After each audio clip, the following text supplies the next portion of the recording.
Well, Really Harden, trying to Giannis. figure out, yeah, Harden and Giannis. I feel like we did this already, but I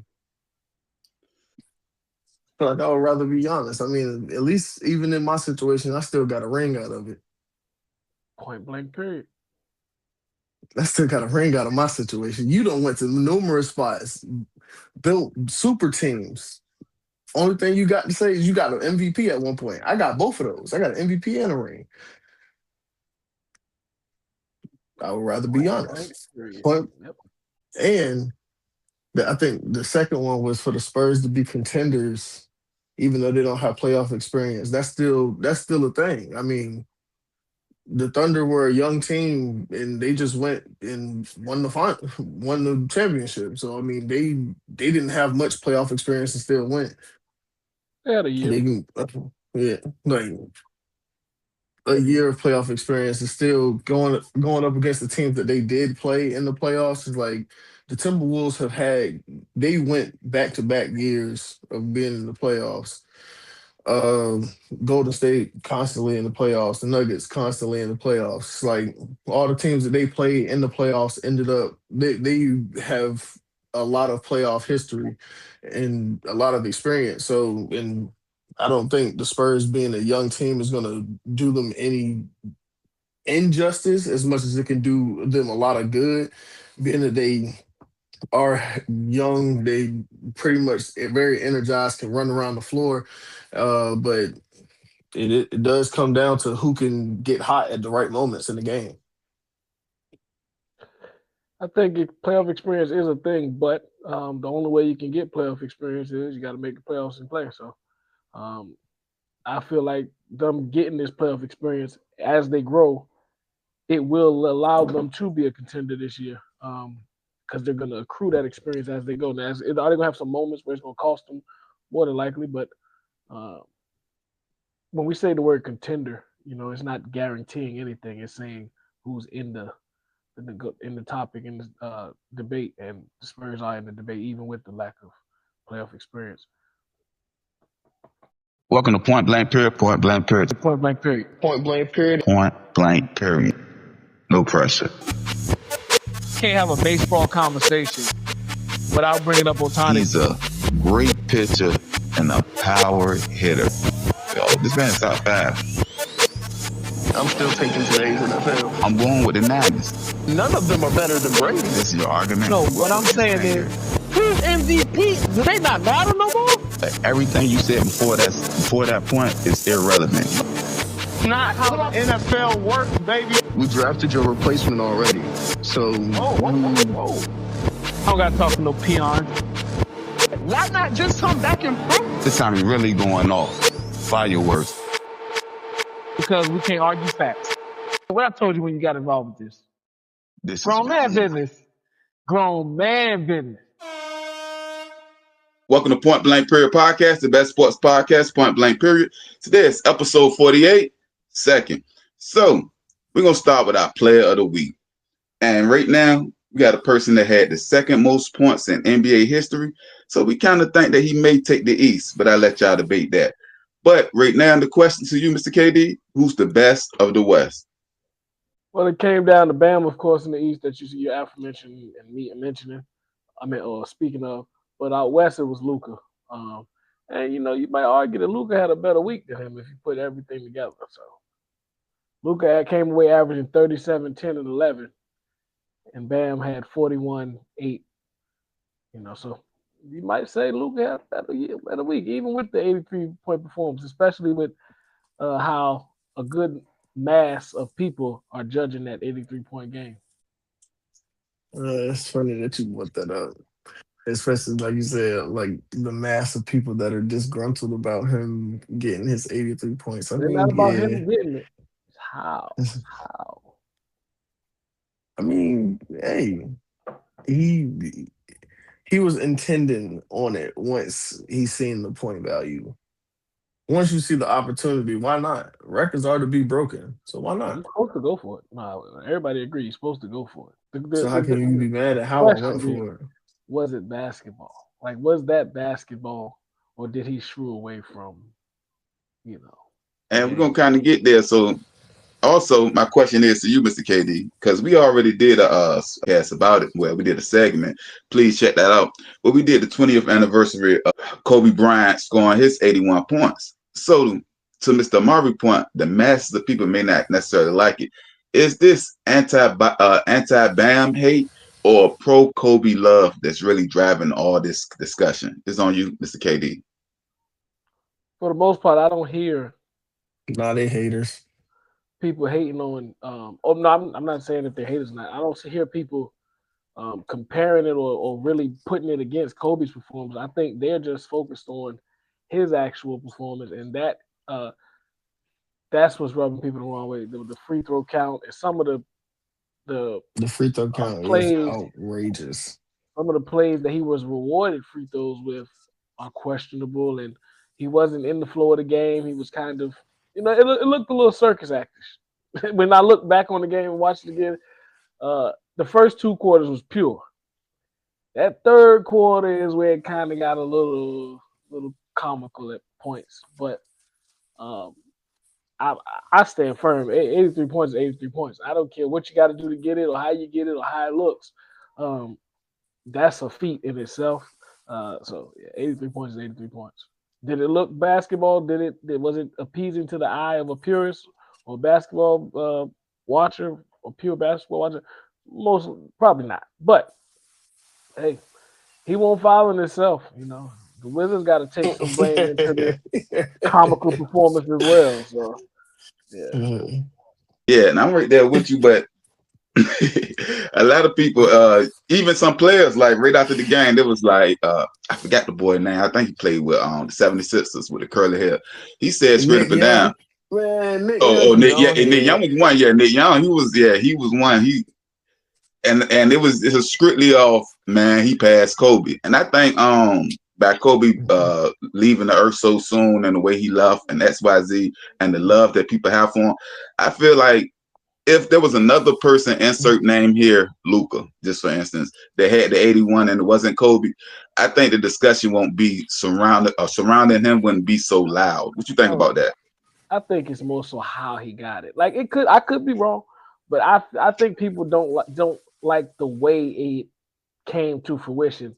Like Kobe went for his too, so we can't act like Kobe's was just pure all game plan and execution.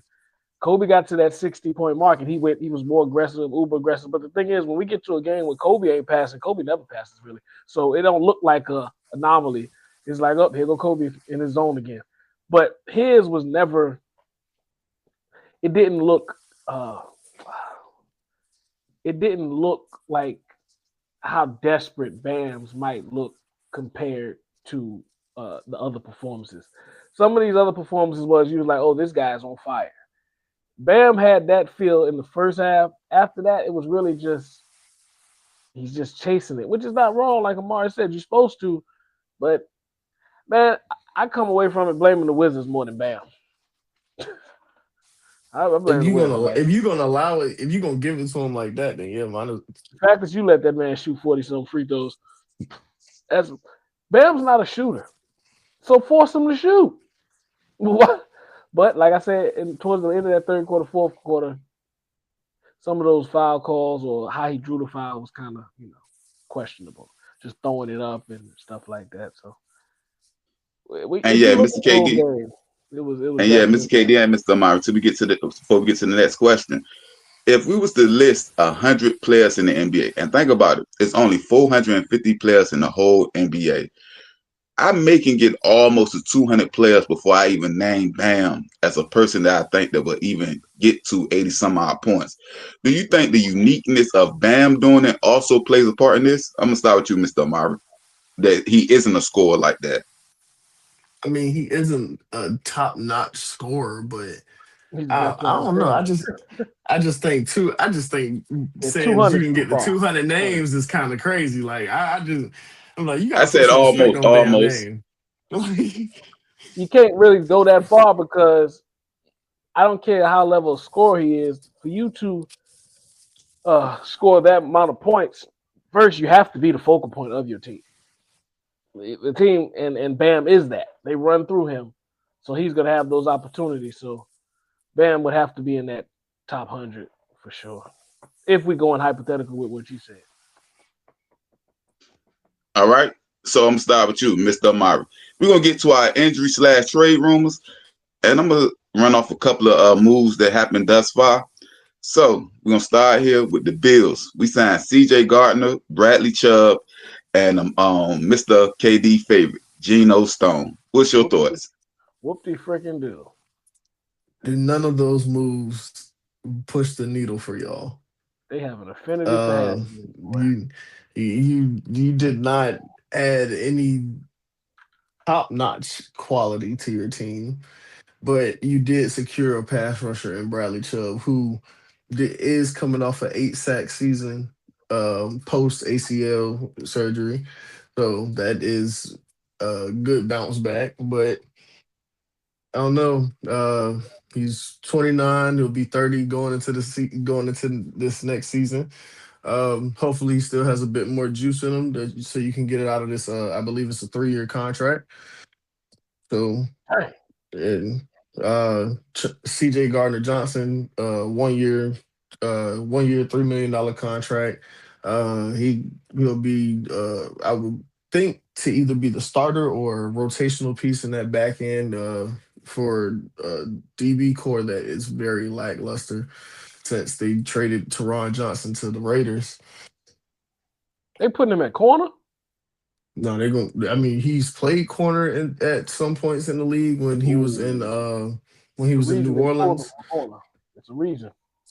Yeah, I mean, he was too aggressive, getting pass interference calls. That was apparently his thing. His feet be in sand a lot of times too. Like, yeah.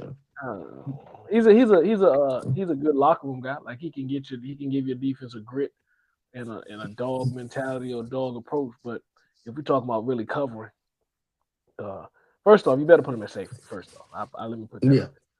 Yeah, he is a safety. That opens the door. Did you just sign your 2 starting safeties?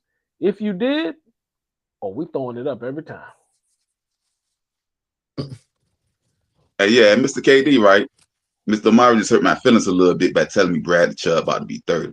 And I told y'all the last part, I'm out of these old defensive ends off injury. But with Bradley Chubb, I'm a little more hopeful. Just a little more hopeful. But to your favorite player, Geno Hands of Stone, that's a big move, ain't that, Mr. KD? That's a big move for us, right? Yeah. No, I mean, he's like a rock because once he hits you, he's just not gonna do nothing. It's like arms never wrap. He don't hit you. Or he might arms hit you never wrap. Man. I don't have a problem with a safety that can't catch. If you're the strong side. If you can't catch, okay, I understand. Sometimes you catch interception, sometimes you don't. But you gotta be able to tackle. That's the problem I had with Geno. He just couldn't open field tackle. So that's a fundamental of football. If you're the last line of defense, I need you to tackle. Like desperately. I need you to tackle. But it's a great pickup for y'all. I'm very excited to see what he can do in Buffalo. It's beautiful. I feel like that might be he catches interceptions now and then. The steal of the offseason, the best move of the offseason so far is the Bills picking up Geno Stone. I'm great. Or is the best move him leaving the Bengals? And going to the Bills. I love it. And speaking of the Bengals, y'all signed Jonathan Allen and the veteran that been all around the world quarterback, Josh Johnson. What's your thoughts about this, Mr. KD? And Mr. Amari, whoever. I like both. Jonathan Allen, I think we might have paid a little overpriced. Overpaid a little bit when we count the age and everything. But when we looked at the cream of the crop that was left, he was probably our best option at tackle, D tackle, or D line because he's kind of versatile. But if he can give us what he's been, I'm okay with the slight overpay because we need that. We desperately need it. As far as Josh Johnson, the journeyman, this is his second go round with Cincinnati. He's been almost everywhere actually at this point. But as a veteran quarterback, it's a good piece in the room. But I still have my hopes out for Joe Flacco to end up back in Cincinnati. Yeah, I feel like Joe Flacco will definitely end up back in Cincinnati. But Jonathan Allen was a good move for y'all. Right. I feel like that shows that they have acknowledged what the problem was truthfully last year. Even when Joe came back, they seen what the problem was, and he was keeping you in games. But if you start up front, you drafted young linebackers last year, so you have them in place for what you Remember, think. one of those linebackers we drafted, he this close to my Geno Stone list.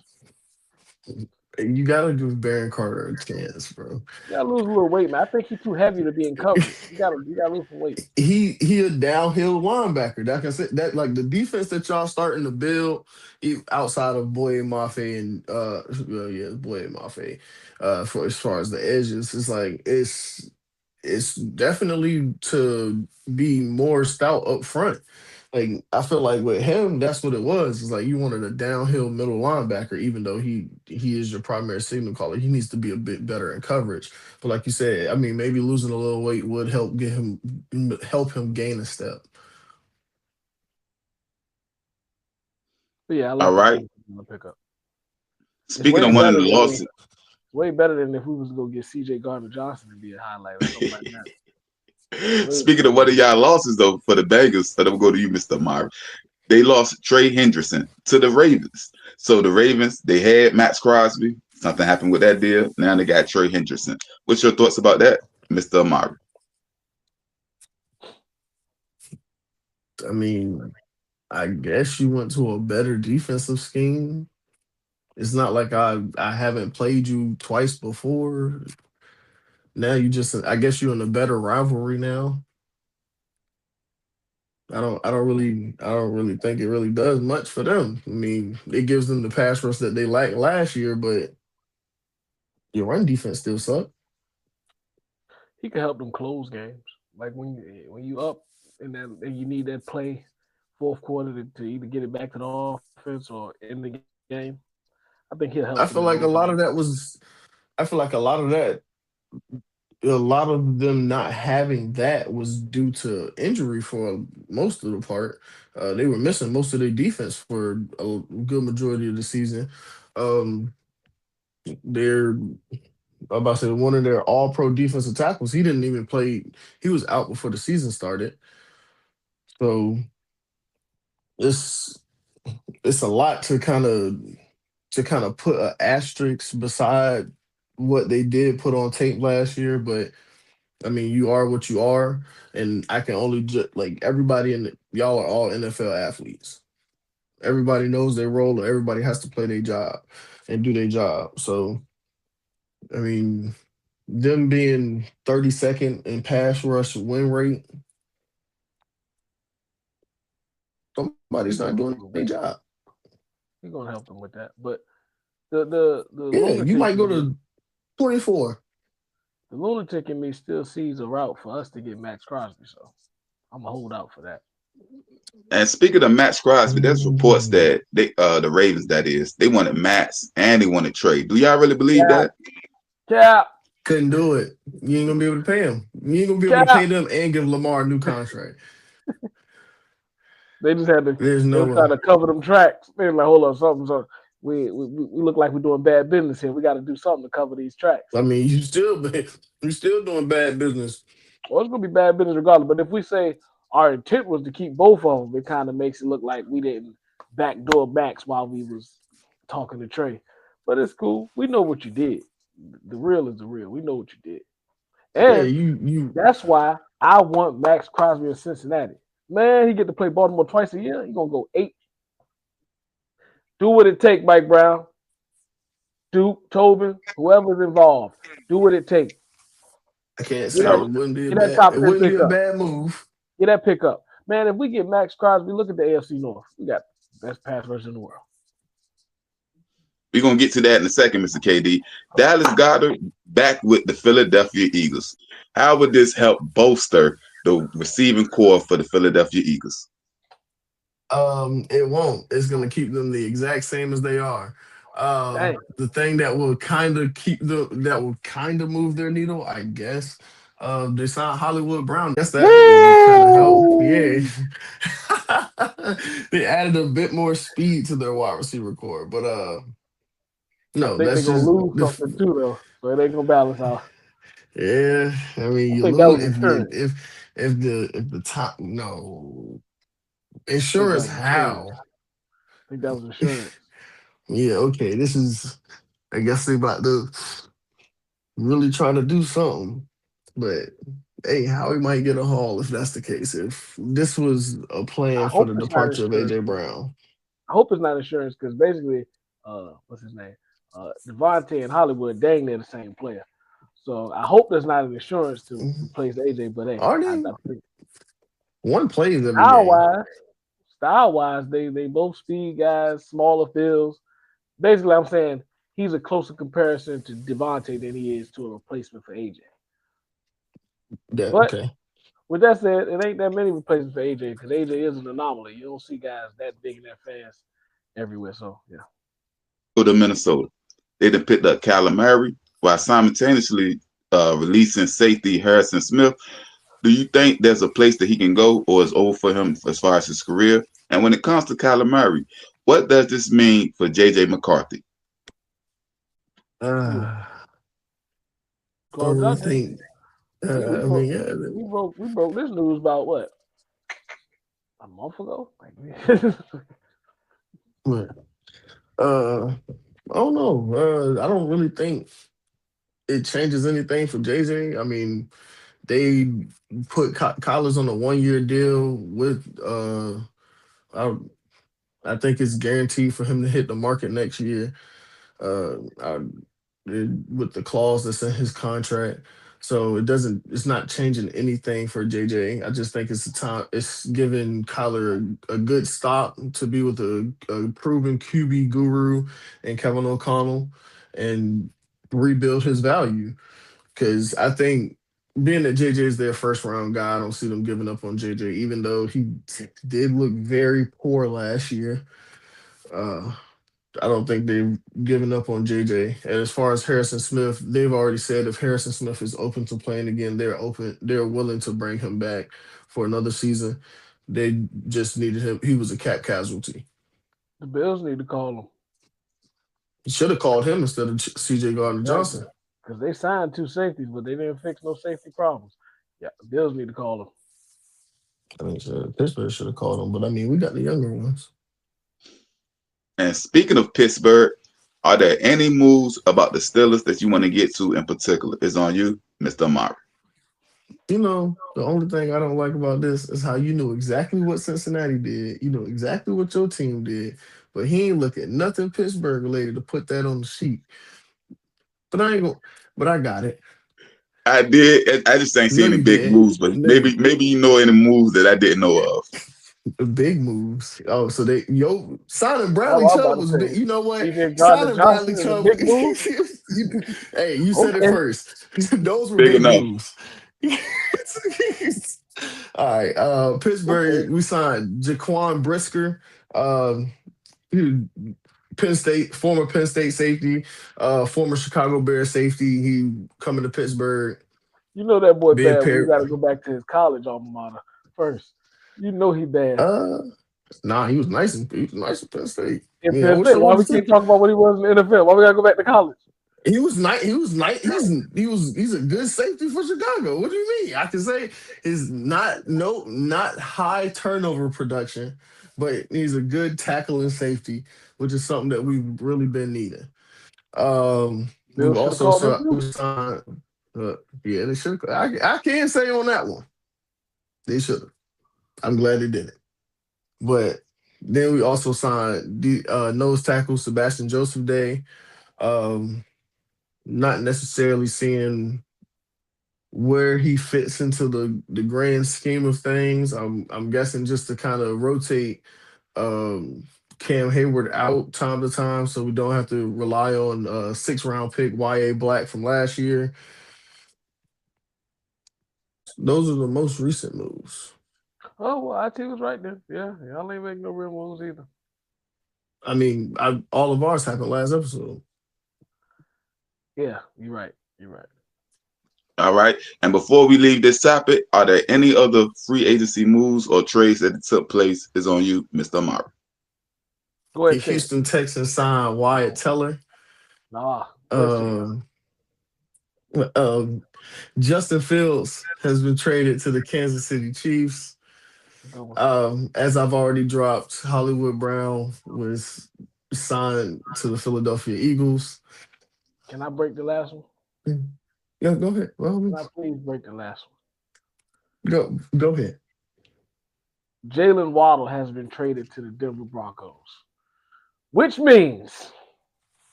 the Miami Dolphins have blown the whole thing up, and no one that I named mid-season, I mean, it might have been pre-mid, it might be about week 5 or 6, but none of those guys are going to be on the Miami Dolphins roster this following season. Now, I don't want to, And it's crazy because I remember it verbatim. You said maybe Jalen Waddle. And I said maybe Waddle. Still ain't even make the. And Jalen Waddle still ain't make the cut.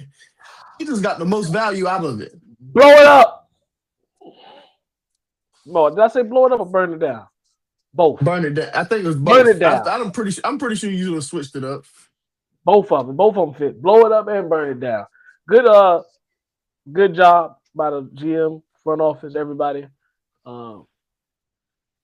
Keep listening to this podcast, and we're gonna turn the Miami Dolphins around for you.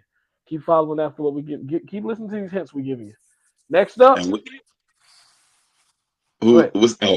about to say, yeah, blow it up and watch it burn down. And with that being said, I want everybody that's listening.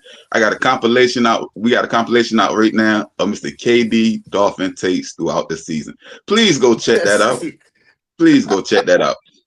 And if you got anything else on your free agency, Mr. Maury. Talking to a direct subscriber here. Where you at? I ain't heard from you in a while. Where you been at, boy? I ain't heard from you in a while. Christian Kirk signed to the 49ers. So I think they're really starting to kind of try to make some moves. I would say to be on the lookout for the Max Crosby trades. The Raiders said they're still open and hearing offers for him. So, but they said they'll keep him too. You can hear, they did say they'll keep him too. I mean, as of right now, we see the value. We see what you wanted. That's a lot of money because you got to keep him and the people you committed to already. That's a lot of money. Yeah, that's the only thing. It's like if they do plan on keeping him, it's like it going to the next season. I mean, of course, signing the rookie contracts and everything, but you're working with very slim. I'm gonna say this, and this for Buffalo Bills in particular. You see how they went and gave up 2 first-round picks to get Max Crosby? Can we do something like that? It's probably too late in the game now. I think y'all are trying. I really do. Behind the scenes, I think y'all are trying to find the cap route to, gain him. I think y'all are one of those teams that's probably keep calling. But how much do you have that we want? And that's really what's going to stop the negotiation. Like, your picks are not low enough for us to really. It's like Baltimore was in the top 15. Yeah. There was number 14 to be exact, Mr. Maury. Yeah. I ain't saying we can necessarily go get Max Crosby, but I'm saying that right there, if I was Lamar Jackson and I seen they went and gave up 2 first-round draft picks, then when they got Trey Hendrickson, I can say and sleep comfortably at night and say that Baltimore is actively trying to build something here. Look at what Buffalo has been doing. All the moves he made this offseason, there's not one move I can pinpoint and say that. Big move. Yeah. None of them was great moves, though. None of them was great moves. Y'all got Geno Stone. Y'all got C.J. Gardner-Johnson. You probably gonna end up signing.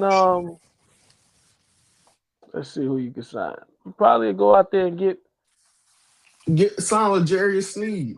Right? You gonna sign DeMar Hamlin to a supermax. So y'all are building that secondary up. Nah, I take Sneed. So with that being said, we're gonna. He ain't been good since he left KC, man. I don't know if that was a fit or system. What you think about that, Mr. Maury? Do you think it was the system down there in Tennessee? They was the first overall pick this past season for a reason. So definitely it was something, but he was hurt his first year after leaving KC, he was hurt in Tennessee, or he was battling injuries quite very often. But no, like Mr. Snead is a KD said, solid corner. he's definitely been on a downward trend since leaving Kansas He's a City. solid corner, but I think he needs another guy on the other end. Like he's not a shut this side of the field down corner, but he's a very solid corner. But you have to have somebody on the other end, other side. So you're saying he's a complimentary corner? But he would be the 1A in the most situations. So I'm saying he is a 1A, but you got to have that guy. You got to have another guy on the other end. Like if he's all you got, then he's not going to bring that much value to you if you don't have another corner. Yeah, you had him and Caleb Farley.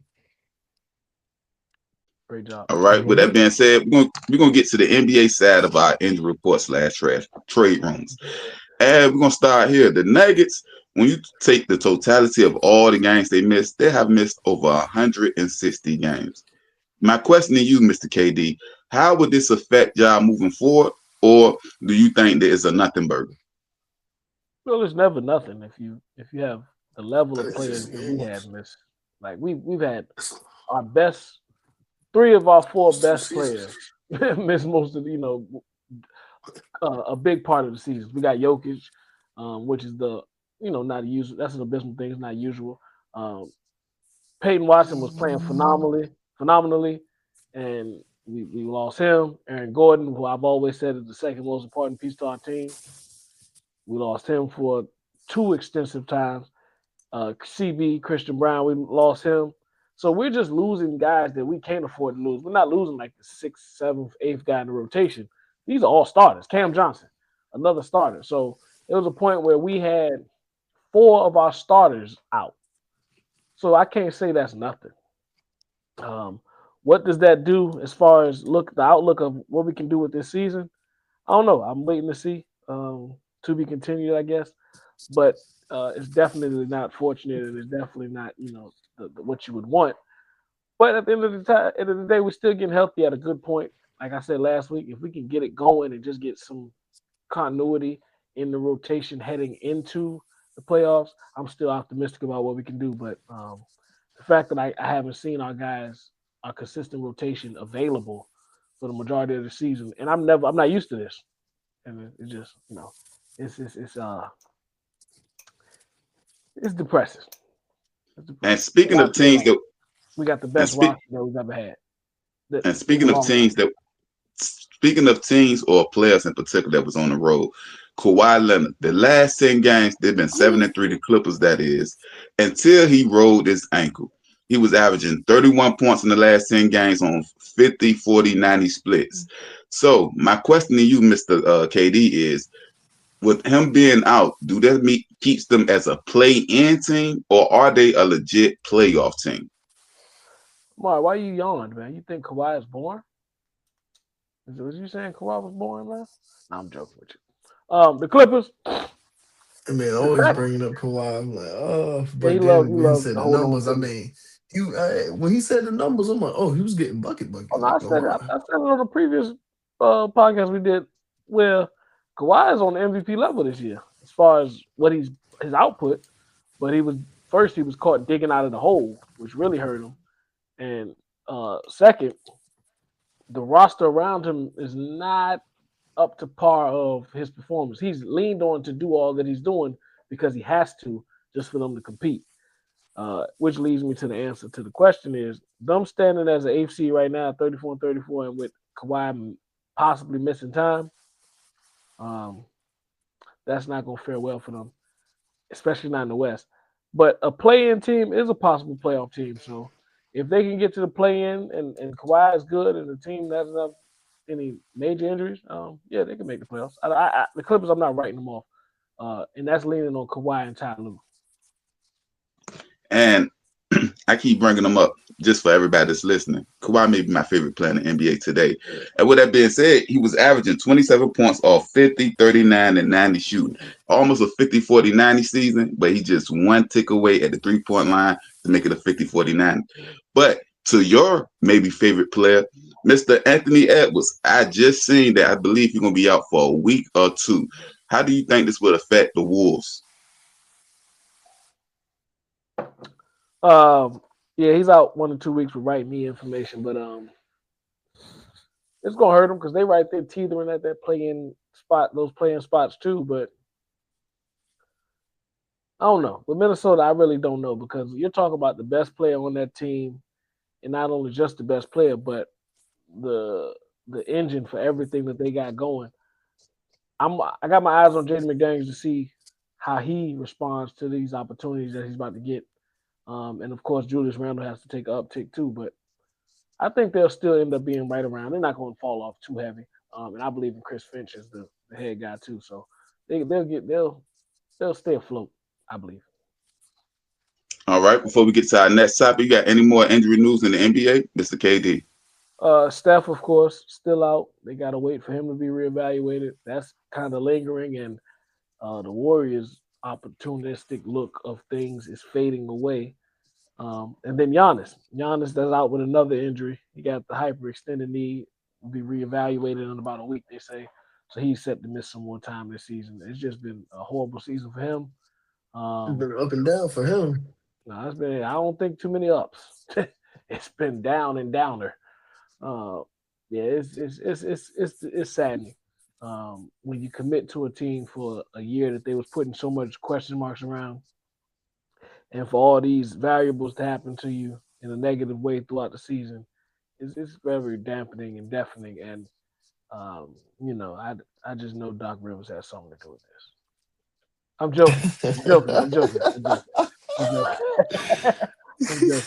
I just know Doc Rivers has Maybe, something to do with it. Giannis, we wish you the best health and everything. But you are going to get to a point where you're going to ask yourself, do we just shut them down? And that's going to be entertained at some point. All right. So more football with Mr. Amari. So I'm gonna start with you, Mr. Amari. The top 10 best second round players of all time is on you, Mr. Amari. Well, number one, I had to go Drew Brees. Number two, I go Mike Singletary. Number three, Larry Allen. Number four, Michael Strahan. Number five, Brett Favre. Is it Devontae Adams, Derrick Henry, and Anquan Bolden? Yeah, I think that's 10. Yeah, my top 10. Okay, you got a top 10? What you said again? You said Drew Brees, Larry Allen. Who I'm missing? You ain't say Michael Strahan. Right. You ain't say my boy. You ain't say Gronk, right? Oh, I knew. No, I didn't do 10. Yeah, I got Gronk and Calais Campbell. You should be ashamed to call yourself a tight end. You should be ashamed. I'm not a tight end. I'm a defensive end. He might be the best second round pick ever if we're talking about Gronk, because we got him top 3 at his position. For if you judge him from different opinions, but yeah, everybody else you said, I'm with you on that. I guess Derrick Henry got to get a shout out. I shouldn't say it like that. Guess, but Derrick Henry get a shout out. Devontae Adams. I say Devontae Adams I believe he is top 5 in red zone touchdowns. Yeah. They got Super Bowl, so I'll say their names: Jalen Hurts, AJ Brown. Yeah. You respect the Super Bowl champions. Isaac Bruce, but yeah, you nailed everybody else. But I was surprised you missed Gronk. I was about to miss Gronk. Oh, he was up there. You just didn't. Okay. Yeah. He's up there. He's on the paper. All right. Best second round pick all time. All right. So, Mr. Amari, in the last 20 years, 05 to 2025, name your best top 10. Well, name 10 number 2 picks of the last 20 years. It's on you, Mr. Amari. Just name 10. Nah, I want to rank. But I'm just saying, yeah, 10. Put some oomph on it. Put some oomph behind it. Who you got? I know the top dog, so I'm gonna wait for you, but you go ahead. Megatron. Thank you. Let's get that out the way. Megatron top dog. Von Miller. 2011. And Ndamukong Suh. You got him over? Never mind. Go ahead. Saquon. Yeah, I was about to say. You got him over Saquon? Yeah. Okay. I mean, I respect the 2,000-yard season. Ndamukong Suh was dominant out the gate. You're right. I forget that Saquon had all them years in New York. Yeah, you're right. Yeah. Chris Long, respect, Super Bowl champion. 2008, 2 times. Yeah, 2 times. Aiden Hutchinson, just because I feel like Aiden Hutchinson has been in Defensive Player of the Year voting for the past 2-3 years. Yeah, and the last one coming off injury. Yeah, he's had it. Yeah. Jaden Daniels, Nick Bosa. I was waiting for him. Yeah. Honestly, this last one kind of like, I don't know. Oh, you ain't thinking about Kim K. Okay. He's definitely there, but it's one you haven't seen much of. The other one, see him a lot, but he only got one season that really flashed to you. And then then you got Kim K. But I'm gonna take my chances and go with Travis Hunter, the unproven commodity at number 10. Being the versatile two position athlete. Now you name most of the names I got, so yeah. Our order might be different, but most important that we agree on the top dog. That's all that matters. Oh yeah, Megatron, that he's that. Honorable mention, because he didn't make the cut, but 2002 Julius Peppers. My honorable mention was Carson Wentz. I thought about him. See, he made the cut though, but I thought about him because he's a Super Bowl winning guy. But he's a Super Bowl winner. He had that one season where he was supposed to be MVP, but he got hurt. But what hurt him, Amari? It didn't stop there. Everything after. It was the fact that Nick Foles took you to the Super Bowl afterwards. Hey, he got erased. I ain't even gonna throw no unnecessary shot at Derrick Rose, but Carson Wentz, if he would have faced a career-ending injury in that first phase that we talking about, man, we would have so many what if scenarios for him. But his career kept going, and it didn't age out the way expected. Because I was a Carson Wentz fan, heavy. I loved what he was able to do. With that being said, we're gonna get to the next question. So now that we got Trey Hendrickson is with the Ravens, I need your top 4 pass rushers in the AFC North. It's on you, Mr. Amari. Why won't this a question last year? I kind of want KD to admit that 2 of them are in Pittsburgh. I ain't admitting. You go first. It's your turn. Don't worry about me. I just kind of want to hear it come out your mouth. The 2 of the best pass rushers in the AFC North in Pittsburgh.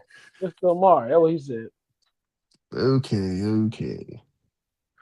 I just want to know why this one a question last year, because he was still in the AFC North last year, so I don't know why it come up now, but it don't come up then. But hey, I mean, we won't hear last Cincinnati, year. It didn't come up. Okay. I mean, we don't even know if they play defense in Cincinnati. He did. That's it. Well, all we know is he did.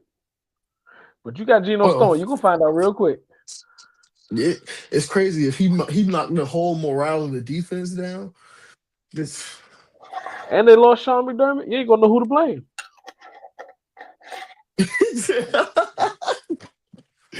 All right.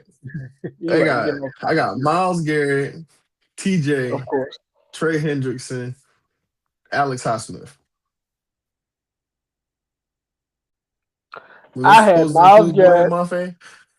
I had Myles Garrett, T.J. Watt, Trey Hendrickson. And on my paper, I had Alex Highsmith. But since you went there and you was leading in like that, I'm going to change mine. Boye Mafe, number 4. Let's go, baby. We got a big season coming. Boye Mafe, number 4. I will not give you the satisfaction.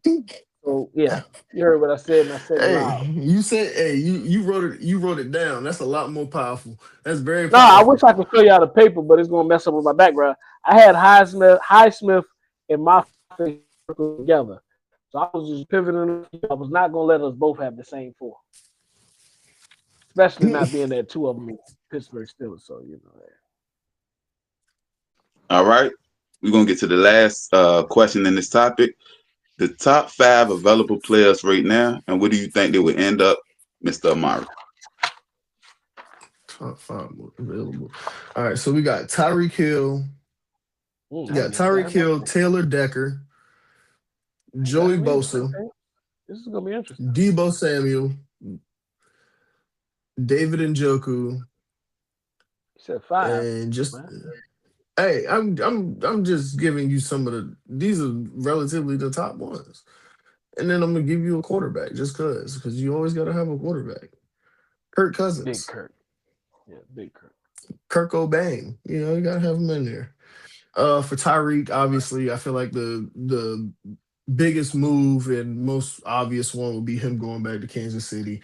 It's an easy pairing. He goes back there, especially with Justin Fields, kind of give him a bunch of quick dink and dunk targets with Rashee Rice, Travis Kelce, Xavier Worthy, and then Tyreek Hill himself, as well as having Kenneth Walker come out of the backfield.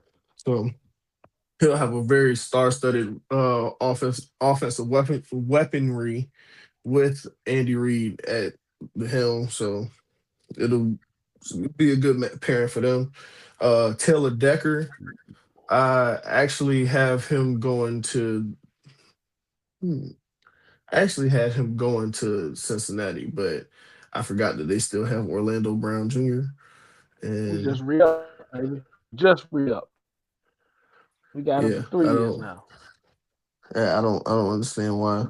Don't worry about us over here, man. Don't worry about us over here. You're right. But no, I had Taylor Decker coming to Pittsburgh. We need a left tackle. I do think they are trying to give Broderick Jones this last and final year, starting at left tackle before he walks into contract year. But I feel like Taylor Decker would have been a great fit for us. With Joey Bosa, I have his best fit being in New Orleans. Yeah, they did kind of revive Chase Young's pass rush career, but he still is in desperate need of a partner, especially down in New Orleans. They don't really have any lucrative pass rushers, being that Cam Jordan is gone, and their pass rush game has kind of fell off, especially off the edge. But Joey Bosa could still give you kind of a burst. I'm pretty sure IT could tell you about that himself. Deebo Samuel is going back to San Fran. I feel like Kyle Shanahan is the only one that can utilize Deebo Samuel exactly as he should, whether that be running the ball or being a receiver or just being a receiver out of the backfield. And David Njoku, I have him going to Denver. Okay, this was gonna be interesting because we only got 2 of the same names out of the 5. I did have Deebo, but I had Deebo going to the Giants. I think they can capitalize on him being available. My best available wide receiver on the market, when I take everything into account, is Jauan Jennings. I don't know why. I was about to say Jauan Jennings. I don't know why he's not getting that much motion as far as the media way. Because I feel like a lot of people see him as a product of the Kyle Shanahan scheme. I don't think so. And he's been in that scheme for a while, and he's a bit of an older free agent, but God forbid a man make it to his second contract. So with the San Francisco ties, I got him going to Tennessee. I think he'll follow Salah, or he'll go to the Giants. I got those two as spots for him because I do think the Giants need to nail down another receiver. With that said, I could actually see him going to No. Arizona. no. Oh, I thought you was gonna say the receiver they just signed in New York. Man, Darnell Mooney. Yeah, Moon. Shout out Darnell Mooney. Moon, man. Then you go to Diggs. When I talk about connections, I go to Diggs, Stephon Diggs, and I'm thinking he might end up in Baltimore. Tennessee. No, he might end up in I got Tennessee him. back with Dabo. I mean, I can He see might that. go- I just got him. I got him going to Baltimore because they got a thing for No, washed I receivers. had Tennessee and Baltimore. So I wish you could see the paper, but yeah, Baltimore was the second one. And Njoku, that was one we both had. Now I had Philly down here. I don't know how that changes with them up and Goddard. Because of the signing for Goddard. Right. But I had Philly and Baltimore. Of course, I don't want them to go to Baltimore. But the way they're looking at, they lost likely, and I don't think they believe in Mark Andrews as much as they once did. So Njoku, I can see there too. And no, we had Cam Jordan the same too. I had Cam Jordan going to the Chiefs or back to the Saints. I got Cam Jordan going back to the Saints. I don't see him putting on another team jersey.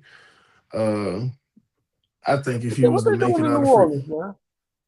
they Kamara don't want to had leave. Cam don't want to leave. That's some good gumbo. Yeah, they love it there. They love it in the South. So we're gonna transition to college basketball. I'm gonna start with you, Mr. KD. Duke win the ACC tournament. What's your thoughts? Of course. What is my thoughts? What else would it be? I don't know what's the other expectations. Who, North Carolina?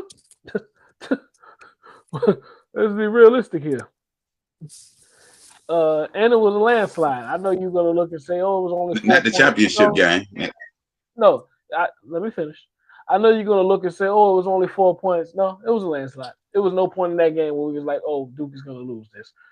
But we just kept it close to keep the entertainment up. But as far as Duke winning the ACC, this is what we do. Now, this is where the challenge starts. The next part. That's what we got to nail down. The next part. Nah, it was a tight game. It was a tight game. But Somebody told me North Carolina was going to knock off Duke. Did that happen? To be determined. But a team that I guess we could say squeaked by or barely got in with a 31-1 record. I don't know how you squeak in with a record like that. And the one was their last loss. I know. And that's the question I'm asking you. Should Miami of Ohio be a play-in team, or should he already been solidified into the brackets? It's on you, Mr. KD.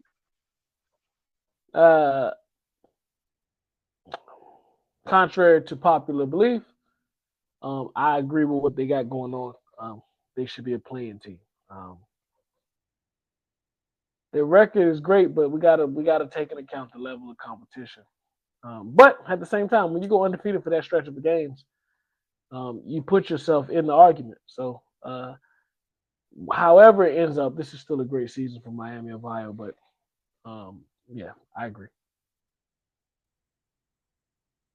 So the coach came out recently and said that they tried to play better top-notch teams, and all of them teams declined.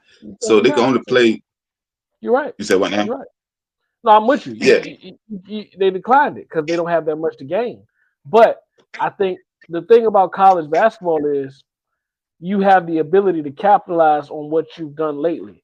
So next year, there are going to be some more teams that'll be more open to playing Miami of Ohio. Now, that goes both ways. If these better teams accept that offer, they might come in and smash you. So it can go both ways, but you want to get the opportunities because you have more to gain than that other team. So that's why people were turning them down, because if we beat Miami, Ohio, okay, nobody says nothing happens. But if Miami, Ohio beats us, they shake the whole dang world, or they shake the country, so to say. So, yeah, but I think they'll have opportunities this coming season because of the season they just put forth. But now is more important, not to stay too long on it. Now is more important because now you're going to play against those top-notch teams that probably were turning you down. So make the best of this opportunity, and you can go up from here. And that's why I was gonna say before we get to the last part of this question or the topic, that they got to win. They play-in game, and probably the next game. I think they will play Tennessee. Don't quote me on that, but just to prove that you really belong here. If you lose in the play-in game or the first round game, it kind of solidifies that you wasn't supposed to be here anyway. So, what do you think about that? And just because you say you weren't supposed to be here, that is not us saying you didn't have a phenomenal season. You had a phenomenal season, man. It's just when you judge these college basketball seasons, it comes to the level of competition. That first year that you wow everybody, you're going to beat, if you're not in a strong conference, of course, you're going to beat a bunch of low-level teams. But that next year, you get the opportunity to really prove yourself because 2 or 3 teams are going to be like, okay, let's take Miami, Ohio. And then you capitalize. So you got to, in college basketball, you got to string about 3 seasons together before you can really be recognized. So, like we both agree on, though, now is when you establish, am I here to stay or I'm just here by chance? All right. The second to the last round. Kind of like North Carolina. We're going to predict our Final Four. We're going to predict the championship on a future pod, but right now we just focus on the Final Four. What is your Final Four? We're starting with you. My Final Four is Kansas, Florida, Michigan, and Arizona. Oh, okay. I was listening to hear something else, but I'm glad you didn't say them. So you picked who? Arizona to win yours, right? No, that one. No, I believe we're in the bracket with Florida, if I'm mistaken. Florida, yeah. My Final Four: Duke, of course, UVA. I think UVA landed with the best opportunity of everybody because their bracket is easy. Not gonna say easily. That's disrespectful. Their bracket is winnable. And I feel like they have the less amount of I don't know the proper word, but they'd have the less amount of chances as far as we don't know what we're going to get from this team, specific team. So I got Duke, UVA, Houston, which is the odds-on favorite. So a lot of people are picking against them, but I'm going to stay true to the grain. Duke, UVA, Houston, and my probably surprise, so to say, will be Purdue to make it to the Final Four. All right. We're going to get to our next topic, which is, so in other NBA news with Mr. KD, with that being said, we're going to start here. I want you to rank your top 5 number 2 options in the NBA right now. It's on you, Mr. KD. I start with the craziest sway because I think I talked about this either last pod or the one before that. But I got Jaylen Brown and Jason Tatum right next to each other because I don't know who we look at as the second. Yeah, for my top dog, I got Jaylen Brown, Jason Tatum beside each other because I don't know. You know, you ask different people, they might look at, they don't know who's the second, who's the first, who's the second. I still think I want to say Jaylen Brown is still the second, but with the season he's having right now, and we're talking right now, Tatum would have to be the second. After that, I got to go with King James. LeBron is still the top, a top second in the league, because he got Luka running the show. At 3, of course, I'm gonna go back to the Haystack where we lay our bread or lay our head. Jamal Murray, best second option in the game. Now, I wanted to say number 1, but I for sake of argument, and I don't want to say people say I'm biased, I'll go with 3. At 4, I'm not saying necessarily I agree with these guys' talent, just off talent, that they are in that debate, but as dominant as the team they are on is, I have to put them in here. So Chet, J-Dub, who you evaluate as the second option you pick, I'll put them in the argument and in the debate. Obviously right now to be Chet because of health and everything, but Chet, J-Dub side by side. And then fifth place, which was the hardest one to figure out, I'm going with James Harden. James Harden as that second option to Cleveland has been phenomenal so far. And yeah, I'm just going with James Harden. Okay.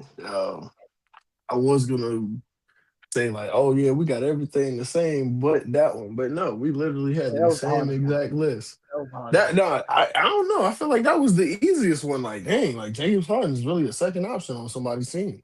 Right? Well, it's this James Harden too. Like we ain't talking 53-point James Harden. What you talking about? Nah, I'm probably pretty much right there with y'all, but I want to ask you this question. Is Şengün a number 2? Yeah, right now, yeah. Hold up. What did Barry say? You said you had the same 5 except for James, right?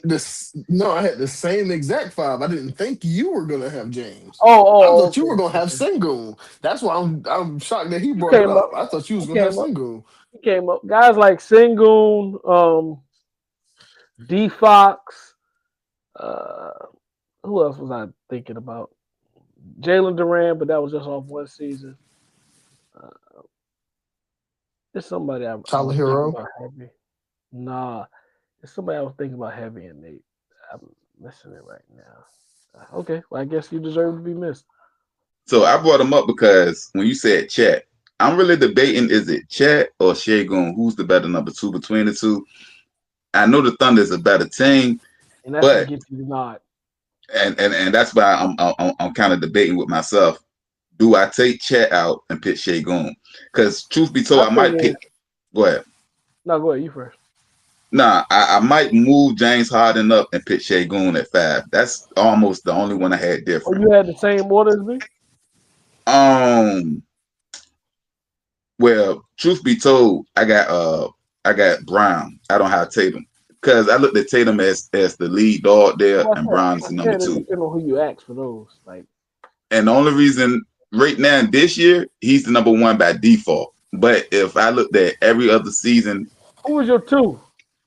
You argue about something we agree on. Who is it? Nah, I said I got almost the same list. LeBron James, I got him put him there because out of everybody for real, he's he's the best player. Is James better than Brown right now as we stand? Player? Probably. Yeah. And that's what I'm debating. So if he's a better player, do I move him to number 1? No. All right, so I'm gonna go the same 5, and like I said, I'm gonna move James Harden up to 4 over Chet, and I'm gonna pick Şengün over Chet. The thing is about the Chet argument is that's why I spoke before I announced it. When we name a top, OKC is so dominant right now that when we name any top list of right now, you have to find a way to put somebody from OKC in it. And I'm not saying find a way like that's the only reason. I'm just saying they have justifiable clause to be there, and the fact that their team is so dominant, that pushes them there. So that's why he gets the nod over Sengun or pull this up. What you were saying about them, the debate with them too? Yeah, so that's what I'm gonna land with. I'm gonna pick James over Chet, and I'm gonna pick Chet. Well, Chet gonna be my honorable mention, and I'm gonna pick Şengün because I believe Şengün is at the 5. I believe he's a better player and he's more versatile. So Cat. I think. All right, Cat. That's what it was. Karl Anthony Towns. Hold on. Yeah. That's what it was. I knew I was missing somebody. Karl Anthony Towns second to Jalen Brunson. Yeah. Now, of course, we don't like, the temperament of him and his consistency and everything might come up. But as far as second options, if Karl Anthony Towns is your second option, I don't care what you say, you're in good standing. But yeah, that's what it was, Cat. I'm glad you said that because now this just knocked James Harden off my list. So I'll pick Cat at 4 and Şengün at 5. James Harden and excuse me. Yeah, I'm picking Şengün. I'm picking Cat at 4, Şengün at 5, and James Harden and Chet as my honorable mentions. Because on most teams, you said what, sir? You got Jamal Murray at 3 too. Yeah, and I ain't gonna lie, his ring weighs the heavy on this list. Like I seen him be a number 2 and get him all the way to the promised land as a number 2. These other people, well, Brown also got a ring as a number 2. So I'm looking. He got an MVP. Was he number He 2? was a Finals MVP. Was he number 2? But that's what that goes to the debate that you were just saying. It depends on who you ask. To me, Right. I always look at Boston as Tatum team. That's how I kind of see it. That's why I got behind. Like I said, this season right now is what's opening my eyes, and it's like, okay, now I'm paying attention from this point forward.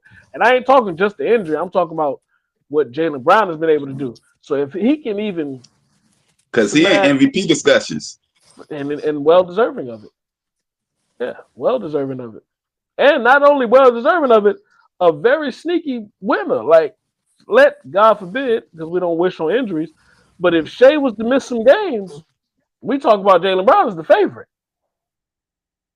Jaylen Brown and Jaylen Brown got it. I think he over K. I think he really is competing with Jokic and Shea, and those guys are teetering on eligibility right now. So, hey. So I'm gonna get to the next question. Your top 5 3-point shooters of all time, Mr. KD. I'm ranking them or I'm saying them. You could rank them, rank them or saying how you wrote it down. Well, number 1 is unanimous. Steph Curry. So yeah, they say it 2 pretty often. I got Reggie. Reggie. Ray. We got to disagree. Oh, go ahead, Mark. Speak now or forever hold your peace. I said what? I said Ray. You got Ray a second? At 3? No, I don't got Ray at 3. I got Clay at 3. We're getting disrespectful. No, I'm just trying to tell you. Like Clay, if we talk about form, if you're talking about the art of being a shooter, Clay is number 1. Like His shot textbook. It is pure as far as the speed of getting it off, the follow through, the elbow tuck. It is pure. But yeah, I got Clay, Ray, and then my 5th one, of course, which is always going to be the hardest, I got Dame. And it might be childish to say his 3-point contest wins is what breaks the mold and breaks that tie for me. Because I was thinking Larry Bird. I was thinking, God dang it, who was the other one? Well, why you thinking? I'm going to give you my 5, Mr. KD. Yeah, and it's in order. So we both right there with Steph number 1. And then Jesus Shuttleworth number 2. That's like you was holding on to Ray Allen for the longest. It's about time. It was disrespectful that I think you got it at number 4. That's why I couldn't. Clay, like you said, and me personally, I think Ray got the prettiest 3-point shot ever. Clay is in the argument. If you go with Clay, I ain't gonna really debate with you. I ain't really mad at you because he's number 2 on my list as the prettiest 3-point shot. Now, the person that's number 4, he may have the ugliest form out of everybody on this list, Reggie Miller. His shot is not the way he shoot is not. I would never tell a child look at him and learn how to shoot. But they was in there. Oh no, it was official. Sean Murray said, "As long as I make them, it don't matter how I look." My number 5, and I'm glad you said Dame, and made me feel better about my number 5 because I went with a value shooter, James Harden. You know I'm a James Harden fan, but I can't put him over Dame if we talk about just 3-point shooting. But I ain't gonna argue it. I want to say he's number 3 right now in the 3 points made all time list. No, I'm not gonna argue with you. He's a valuable candidate, but so really we just switched, and you think it's disrespectful. I think it's right on point. We just have different views on Reggie and Ray. Yeah. And for the record, Ray Allen is like my 2nd favorite player of all time. So I'm gonna throw that out there. So a lot of Ray Allen slander will not be tolerated on this pod. But I said all that because I believe that the 3-point shooters is a lot easier. But the next one is our best 2-point shooters. Oh, you're not gonna cut my partner off. If he don't have a rebuttal, he can just say. Go ahead with your 5. I'm sorry, Mr. Mark. That's what you're not gonna do. I don't like these outsiders coming in here and trying to cut us off, man. You good, Amar? You want to say something? Oh Or you yeah, I'm good? straight. I'm still All good. right, Oh, all right, no, man. I'm good. I'm good. That's not going good. That's not going Did good. you have a 5, Mr. Amari? Oh, I did, but I'm good. We No, we Amari, Go say ahead. your side, Go man. ahead. Go ahead. Yeah, see Don't your you let 5. this outsider, this op, don't you let him take over the segment and then segue. Like, who is this guy? Who are these people? well, like you said, the Show your face. unanimous number one is Steph Show your Curry. face. Number 2, I got Ray. Okay. Number 3, I got Reggie. Number 4, I got Clay. Number 5, I don't know why I did not think of Dame. I actually had Kyle Korver. Man, if we're talking about 2K, I'm with you. Kyle Korver used to kick my tail. My partner LB, Larry, he used to play with the Jazz all the time. And I mean, Kyle Korver basically never missed. We talking about But I ain't gonna 2K. lie, Never Kyle missed Korver, I Kyle think he got a Korver. streak for the most threes made consistently in the game. So Oh, no, that's he's a a shooter. He's a shooter. yeah. He's a shooter. And then that's when you go to Kyle Korver, that's when you like the guys we named, they were shooters, but they were also scorers. If we go to those names, we could create a whole nother topic and a whole nother list. If we talk about strictly shooters, that's where the JJ Redicks, the Kyle Korvers, the Hornaceks, like those names come into it. I believe the 3-point shooters is a lot easier than this right here, the 2-point shooters, the mid-range shot. And the reason I'm bringing this up because I feel in today's game, there's a lost art of the mid-range game. And I Hey, feel like number a lot of the 1. NBA is missing easy buckets if only they could perfect a 2-dribble Number pull-up and 1, get to Not the to go off DeMar mid-range. topic, DeRozan. not to go off topic, but the coaching of this wants me to step in. Hold on. Say that The one more time game for used Mr. to be KD. coached. Say that one more time.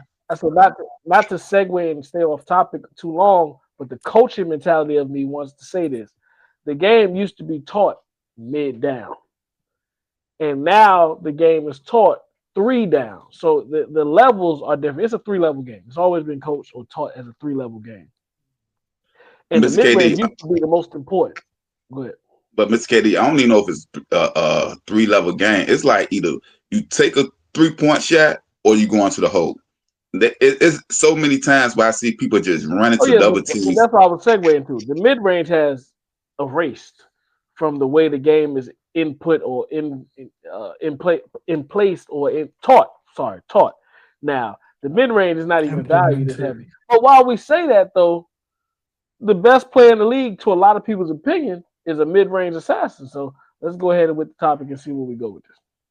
You can go ahead with your top 5 mid-range shooters. I don't have 5. I couldn't name no 5th person to break the tie, so I go with my 4. I got Melo first. If nobody knows, Carmelo. Melo is the reason. Of course, we're not talking about Lil Melo. Don't. I saw that argument on Bleacher Report the other day. Like they said, when you hear Melo, who do you think of? I was like, what type of question is this? But yeah, Melo is number 1 with the mid-range assassin. For the people that don't know, that Melo is my favorite player. Was my favorite player all the time. He's the reason I'm a Nuggets fan. Melo, Kawhi. I got Kawhi in second. Shea Butter, SGA. I gotta put him in that list. KD, he's low. I'm sorry, this ranking is not ranked because KD should definitely be higher. KD, those are my 4. Kawhi, Shea, Melo, and KD. If I'm ranking them, KD got to be number 1. I'm sorry for the disrespect. All right. But Because it was actually a couple of names. I was like, I was just kind of expecting to hear him, didn't hear him.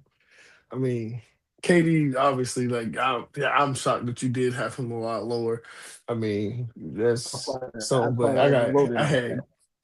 I'm about to throw this pen away. I'm sorry that I wrote it like that.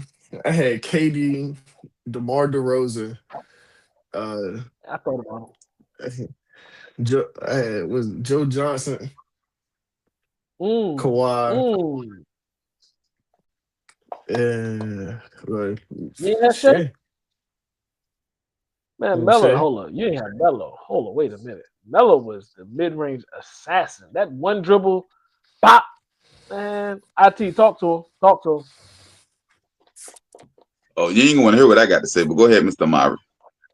No, stay quiet. No, that was my 5. He done. He was done. Oh, Shea was his 5th? Okay. So, Melo not on my list. He's too All right, well, inefficient. next topic. Next topic. And Kobe didn't make the list also for the same exact reason. Both of them played in the mid-range game, but they was too inconsistent. Them guys shot like 40-some%. When we talking about these mid-range assassins, we're talking about people that can basically make it at 50% clip. So here goes my 5. And I'm mad you left the GOAT out of here. Michael Jeffrey Jordan. Number one. Right. You're right. I'm sorry. You're right. Number one. So I put him at your 5th spot just because you didn't have 5. Number 2, the Claw. Right. Number 3, right. KD. Number 4, Rip Hamilton. I got Rip at number 4 and DeMar DeRozan at number 5. Because both of these guys can give you 20 points a game on average with no 3-point shots and no dunks and no layups. They can get you 20 all minute. Can I segue to this clarification right quick? Because I feel like Go ahead. I dearly apologize that I didn't say Michael Jordan. Like I want to do this whole takeover. Like that's a horrible look. Michael Jordan is number 1 mid-range all time. I'm sorry. Yeah, that was horrible. Then KD. KD second though. You was tripping with the Kawhi over KD. And we're gonna have a debate about that in a future pod. But this is my thing. If you pick KD over Kawhi in the mid-range game, I ain't mad at you. Because like I just said about DeMar DeRozan and Rip Hamilton, KD can give you the 30-piece all mid-range. Easy. And hit at a 50% clip. Now, Ray Allen was my honorable mention. Out of the shooters that we named, he's one of the only rare shooters that actually can get you a mid-range shot and a 3-point shot and shoot it almost as consistent as the other one. That's what compromised him in our last one for me. Because in those Seattle days, he was inside more and finishing at the rim more. So that's what compromised it for me in that I get it. I can get it. That's why he an honorable mention. That's why I couldn't even put him at 5. Not Seattle. I'm sorry, Milwaukee. It was Seattle. He was with Seattle Supersonics, and then he was with Milwaukee Bucks, Seattle Supersonics, and then Boston. Milwaukee, though, but yeah, same thing though. And Shea, I just need him to do it a little longer. He's right there. 2-3 more seasons. We had to top it 3 years from now. He might make that top 5. And a person nobody named, but I just got to put him in there because he lives in the mid-range game. Devin Booker. He's not in my 5, but I just got to mention him. Like I said, I definitely missed the ball with Michael Jordan, but I'm going Michael, KD, Kawhi, Shea, Melo, and I'm confident with that 5. Speaking of Shea, he just broke the record for the most 20-point game streak. So I just want to get your opinion on what you think about that before we get to the next topic. What I think about it is we got to do something about that push off. Like it ain't like a deliberate push off, but that little arm check, we gotta do something about that. I don't know what they're gonna do in the rule books or Adam Silver and them gonna get to negotiating and debating, but we gotta do something about that because I lost the game because of it. We're gonna talk about that in almost the next question. So I hear you on that part. But yeah, it's still a crazy feat to accomplish. Shea is a pure scorer, pure bucket, and not even to go right back to what I just said, but he has mastered the art of the game where it is right now. As far as if I go into elaboration on Shea, we're gonna go into a topic we gotta talk about later. But he's mastered because James Harden, to try to not give it away, James Harden for a period of time was in this phase that Shea is in right now, where he just mastered manipulating the game as far as the referees, the calls, the rule book. He just mastered how to take advantage of these opportunities. And Shea is in that realm right now as far as capitalizing on the sneaky alleys and all of that of manipulating the refs and the rule book. But like I said, not to go too far into a segment we got to talk about next. Phenomenal by Shea. He is who they say he is, and yeah, it's if they don't change it as far as what he's allowed to do, he can sustain this for a long period of time. No, it just shows, like you said, to his true understanding and excellence in his gameplay, playing basketball, which did lead the Thunder to them having one of the top records in the West, as well as them being one of the first teams to secure a playoff spot. Yeah, they just did that. Yeah, I see you. I see you, boy. I see you. You up to date. But my thing is, the rip through that you don't get rewarded shots for no more. That was Hmm. James Harden.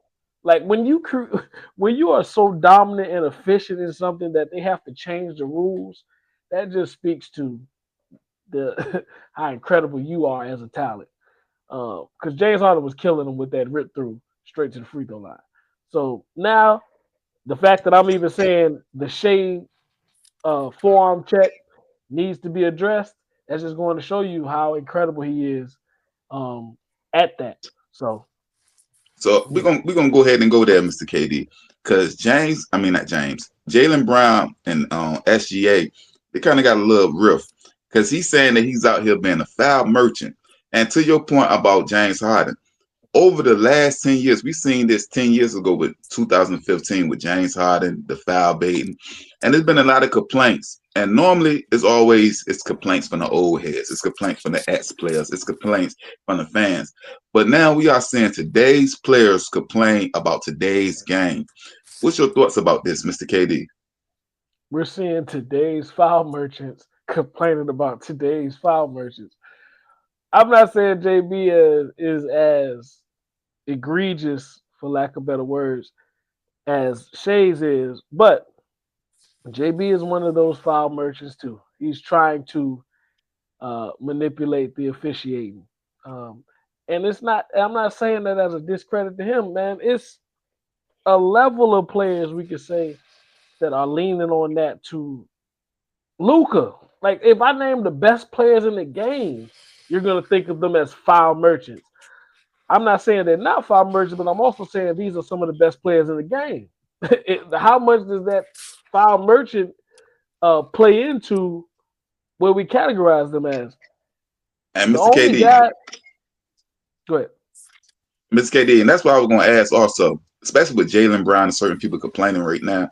Are they complaining because SGA just does it better than them? Because it Does it seems like, better? He does it better. We're not complaining. Well, it sounds like we are, but we're not complaining about what is happening. We're complaining about it's happening with him more than me.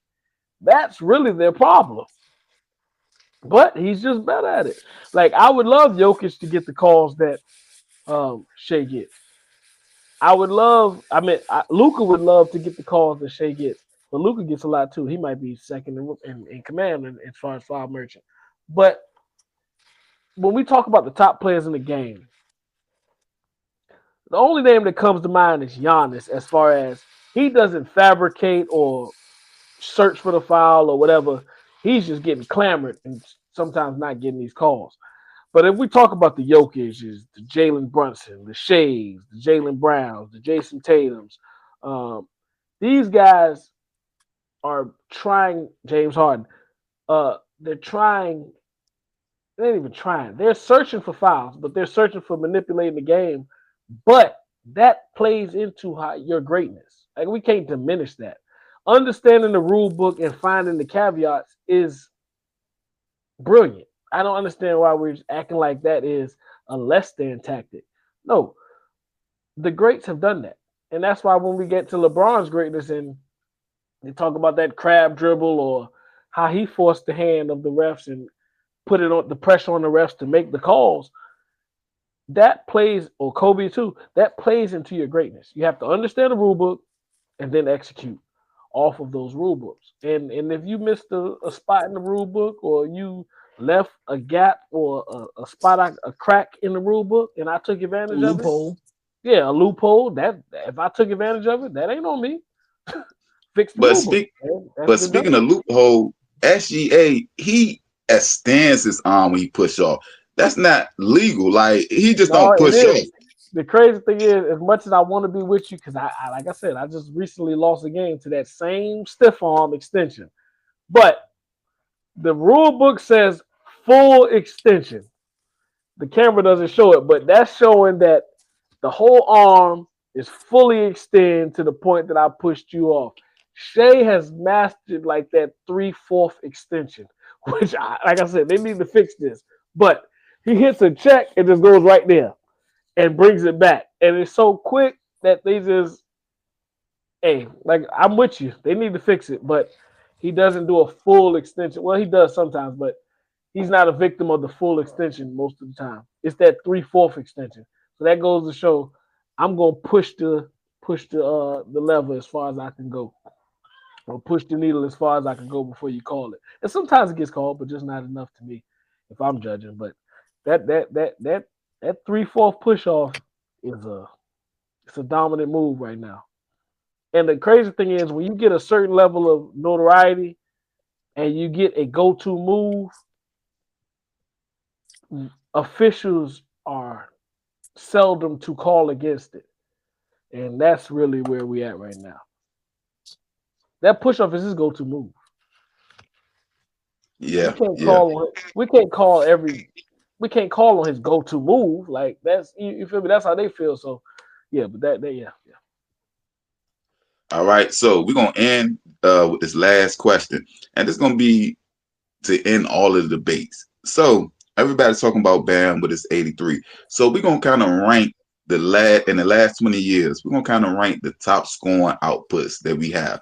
So we had Bam with his 83, Embiid with 70, Kobe with 81, Luka 73, Donovan Mitchell 71, and Devin Booker's 71 also. So rank it 1 through 5 with one honorable mention. It's on you, Mr. KD.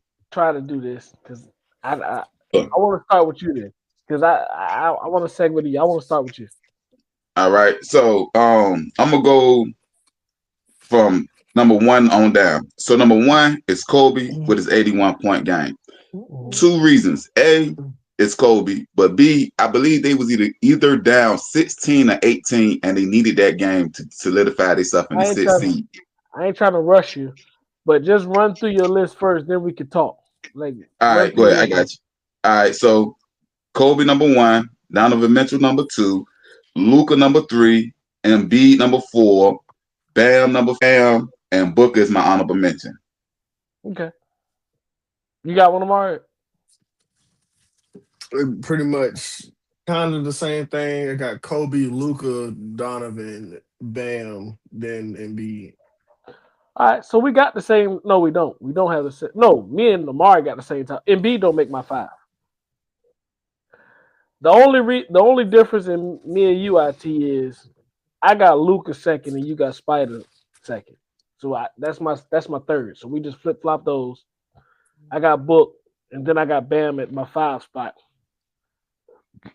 And I ain't gonna lie, Embiid don't even make my honorable mention. I'm not saying I'm right. I'm just saying me. Clay was my honorable mention. Oh, his 70-point game? No, when he got 60 in 3 quarters. Against Indiana. I don't remember who he played, but I know it was 60 in 3 quarters. It was Indiana. If we go throw it against the wall, if that man got 60 through 3 quarters, he's gonna get 70. I want to say that was when he did it off of like 14 dribbles or something. They said that man had 11 dribbles. I wanted to move him up once I read that. That was against Indiana. He had 11 dribbles, and you telling me this man ain't that game was very traumatic watching it. Top 3 3-point shooter all the time. He had 11 dribbles all game and put up 60 points through 3 quarters. So that was my honorable mention. I really wanted him to slide in there, but I couldn't put him over Bam. But the Luka one, to explain myself versus yours, IT. If you go with Spider, cool, because Spiders was multiple ways, but Luka just, I think Luka could have had more too, and that's really what won it for me. I think Spider capped out at 71. I think Luka could have made more. I mean, could have got more points, and they just didn't allow him to. But yeah. And the reason I got Spider number 2, his was in overtime. So it wasn't even like how we was talking about. It wasn't like Bam. Yeah, it wasn't like Bam where people was out there stat chasing and the game was over, none of that. This game was tight and it went all the way to overtime. So to your point, he did max out. Literally had to take it to an extra inning just to get his points. So I get you there. And that's why I got Luka number 2. Embiid I got up there. And maybe this is not a good reason. You had Luka 3. I mean, number three. I'm sorry. The reason I got Embiid up there is because he went against Wemby. So what I say that to say this. He got his points against arguably the best player in his position. Meaning, when it's all said and threes. You said what? That's why he was shooting the threes, because he was going against Wemby. Yeah, and I remember before that game, Embiid walked by him, and that was the first time he had to see how big of a giant of a man that was. He was like, whoa.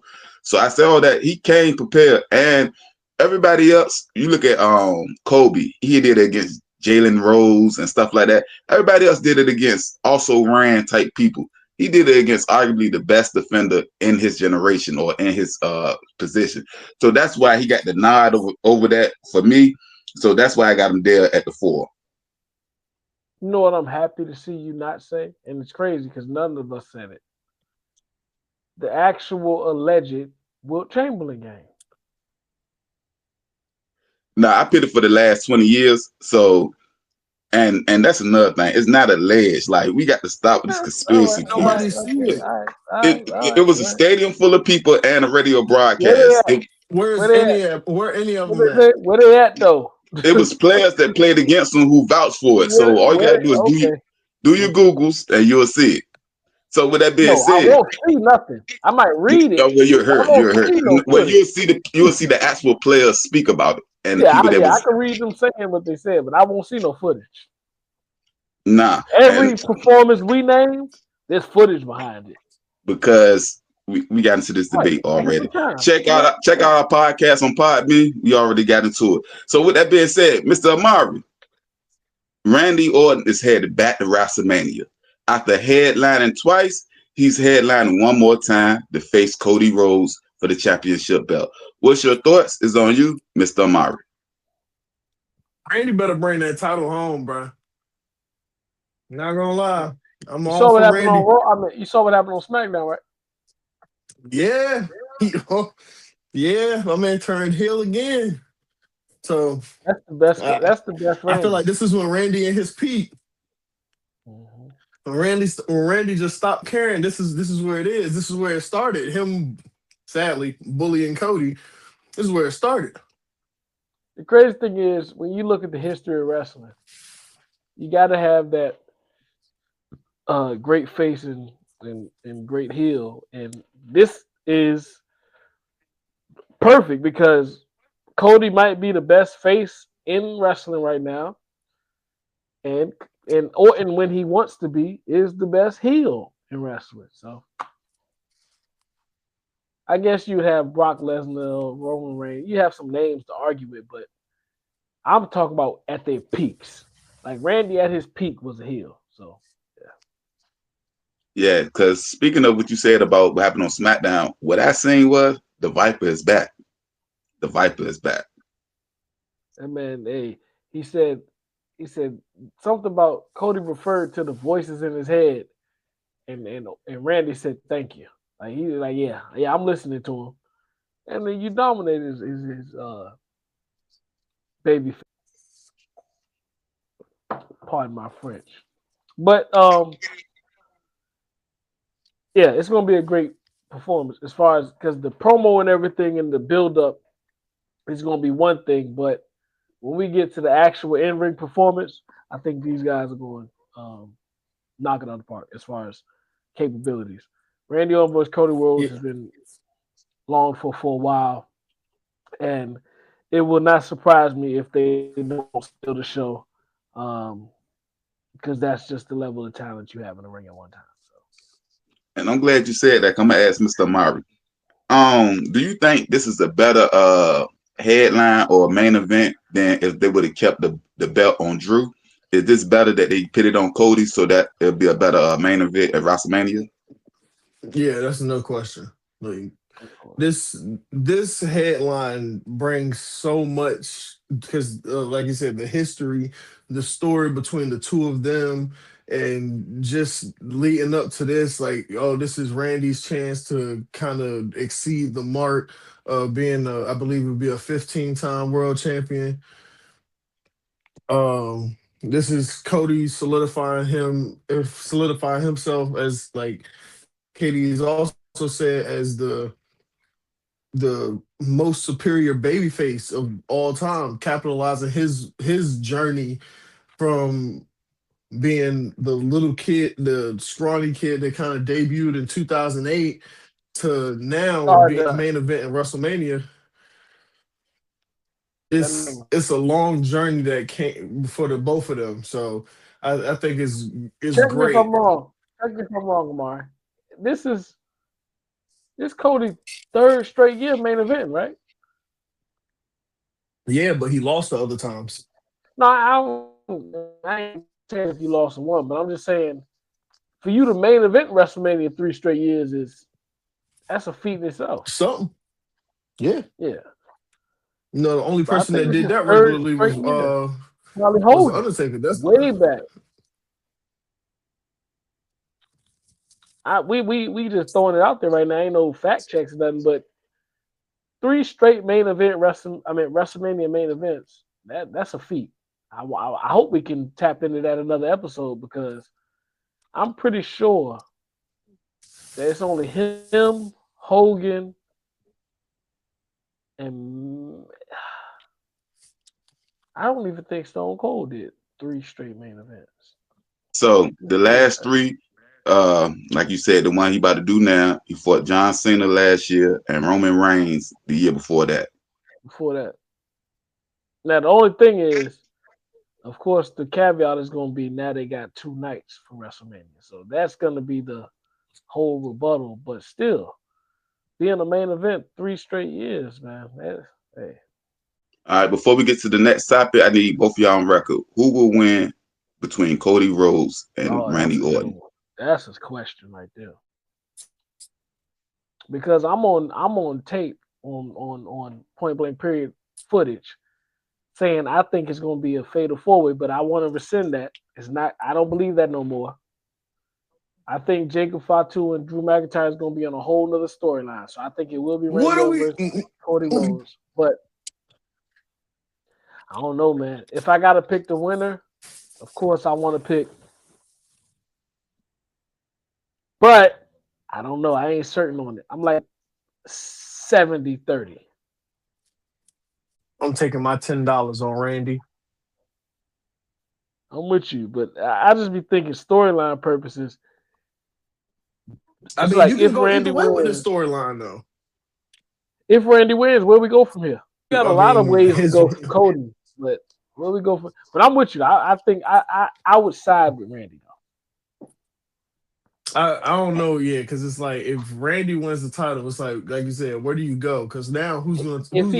It, he ain't gonna hold it long, and that's what really makes me even question it more. Because they just came off a short championship reign with Drew, so I don't know. But yeah, I'll side with Randy though. So we're gonna do our red light, green. I'm gonna go with Cody Rhodes because I think it just makes sense to keep the belt on him because he got a longer runway. But to y'all point, if RKO do get the belt, it's not gonna last no more than 2 months. So I'd rather go with the person I believe got more longevity in the belt. So I'm gonna go Cody Rhodes. That's who my pick is. With that being said, we're gonna get to our red light, green light NBA teams as contenders, and I'm gonna let Mr. KD set it up. It's on you, Mr. KD. Red light, green light. This is yellow too. Sorry, red light, yellow light, green light. One of our most controversial segments. I think everybody is buckled up for this one. NBA contenders. Easy topic because we close to playoff season. We gotta weed it out. We gotta see who real and who just there. The reason I love this segment is because I can sit back, be the narrator, moderator, and let IT and Amari go to bat and argue with each other. It's a beautiful point for me. So we ready, gentlemen? We ready to start? Yeah. We started off with a controversial one because I don't want to make it too easy. Minnesota. Well, I take that one. I say Green. Green. I got Oh, Green. we're starting off right. Yeah, I got Green also. I got them in the Western Conference Finals, barring Whoa, Anthony whoa, Edwards' health. whoa. I did not expect that. Both of y'all got Yeah. Minnesota and Green? Yeah, I think that's what he said. Wow. Okay. So maybe. Okay, now I'm more intrigued. Okay, so let's stay in the West. The Lakers. I did not see that Minnesota one, but yeah, Lakers. If I say if healthy, I feel like they. I don't know. It's yellow. Hold on, I'm sorry, y'all. What why is Minnesota green? Like outside of Ant Edwards, what makes them like a green light to contend for a championship? You just said playoff contender. Oh, we It's not talking a about question. playoffs? That's all it says. Playoff contender. It didn't say championship contender. It just said playoff Oh, okay. contender. All right. And I Okay. say you changing the question now. No, I thought it was championship contenders. Never mind. And I even go championship contender. I go there with you. To me, 1, 2. There's only 4 teams in the West that I look at contenders. So with that being said, I got the Lakers at yellow light. Even if healthy, I just don't think they're good enough to be a contender in the West. All right, so stay West because I feel like if you say it's 4 contenders in the West, that means you got the Lakers over this team here. So the Rockets. Yeah, yellow light. And from what I've been seeing from them recently, if they don't go get a point guard, I don't know how, buy somebody out, get somebody off the G League. I don't know what they're gonna have to do. But as it stands right now, in the yellow light, and they headed towards red. Yeah, yellow. I don't know about the heading towards red. I feel like at any given moment, of course, once the year overcomes the off season or draft, you would bring in a point guard. Yeah, but Mr. I Mark, do that's feel like next they're a season. viable third. That's next season. I'm Hey, saying this season. the question was just if they could make it to the playoffs. Right. So you just going playoff? Yeah, playoff. Yeah, definitely a green light playoffs. See, look, you offering free information. I'm about to say I thought we was talking about contenders. I didn't know we was talking about playoff contenders. Like, man, That's what it the said. Hornets can make the playoffs. Contenders. The Hornets. NBA. Oh No, it says. Never mind. It just says NBA contenders. My bad. Well, let's cut this right here before we move forward. Are we talking contenders? It says Or NBA contenders, so we're talking championship. Okay, we're It talking. Does not say playoff contenders. I'll We're let talking you. championships. I'll run it back real quick. Minnesota still green? I take my no. If you being honest, they might be red. I ain't gonna put them red, but they not green though. Because I don't. They still a green Is for it me. crazy to say? I don't know. 7-game series. I don't think they can get it done in the final. All right, so we go to the next West team. That homes the best player in the world, the Denver Nuggets. Green. They have done it before. Have a better roster now. Just gotta stay healthy to do it. I like how you think, man. And I'm right there with you, Mr. Amari. The only thing standing, well, it's 2 things standing anyway. OKC and the health. Okay, And the health. And the health might be number 1. No, yeah, health is number 1. We pushed them to 7 last year with Aaron Gordon limp in the 7th game. So yeah. And we got better depth that y'all touching on. Yeah, I'm with you. It's health. Health is our biggest competition. But not to segue on the Nuggets too long. I saved the most obvious for last. So I'll go San Antonio. Green. And earlier y'all did a segment. I'll say they're yellow. I'm with you. If anything, they're yellow. I'm going green. They'll be a dark horse pick to win a championship. I think they're yellow. Like, I ain't gonna lie, they might be the 3rd best team to pick out the West, competing with. And that's why I got them too. You named 3 of my 4 teams in the West, and they number 3 right now. So yeah, they my number 3 team. So I got them. Like I said, I only got 4 teams in the West, and I look at it like this: if I see you get into the Western Conference or the Eastern Conference Finals, then I ultimately believe that you can either win that series and get to the finals. So I got them as a true contender in the West. Oh, they definitely a true contender. I thought we would. Nah, I get the argument. So, OKC, I know where everybody's going with this. This is unanimous. Unanimous. Green light. Yeah, it's unanimous. So let's go East. New York Knicks. I like it. Their biggest thing is I don't believe in their defense. And I don't know if Bronson can run all the way through from first round to the finals, being an undersized scoring guard the way he is. So I'm going yellow light. He can. That's where I was going with it. I was saying because Jalen Brunson has proven that he can shoot lights out. Like he has an output. Like he can keep going. But like Ati already pointed to, is like defensively, can they actually get a stop to guarantee them a win? Because I mean, sadly, your only defensive commodity on that team is Mitchell Robinson and Josh Hart. Come on, man. You're not gonna do that to what? OG? You about to say Cat? Mikal? Oh yeah, OG. I forgot about OG. OG, Mikal. That's why I was about to segue to the Knicks have the defensive players in there for me to still believe in their defense. My biggest question mark is Jalen Brunson can do it for the extension of the playoffs. Can Cat be that guy every night? He needs Cat to be that guy every night. And that's the question for me. Jalen can do it.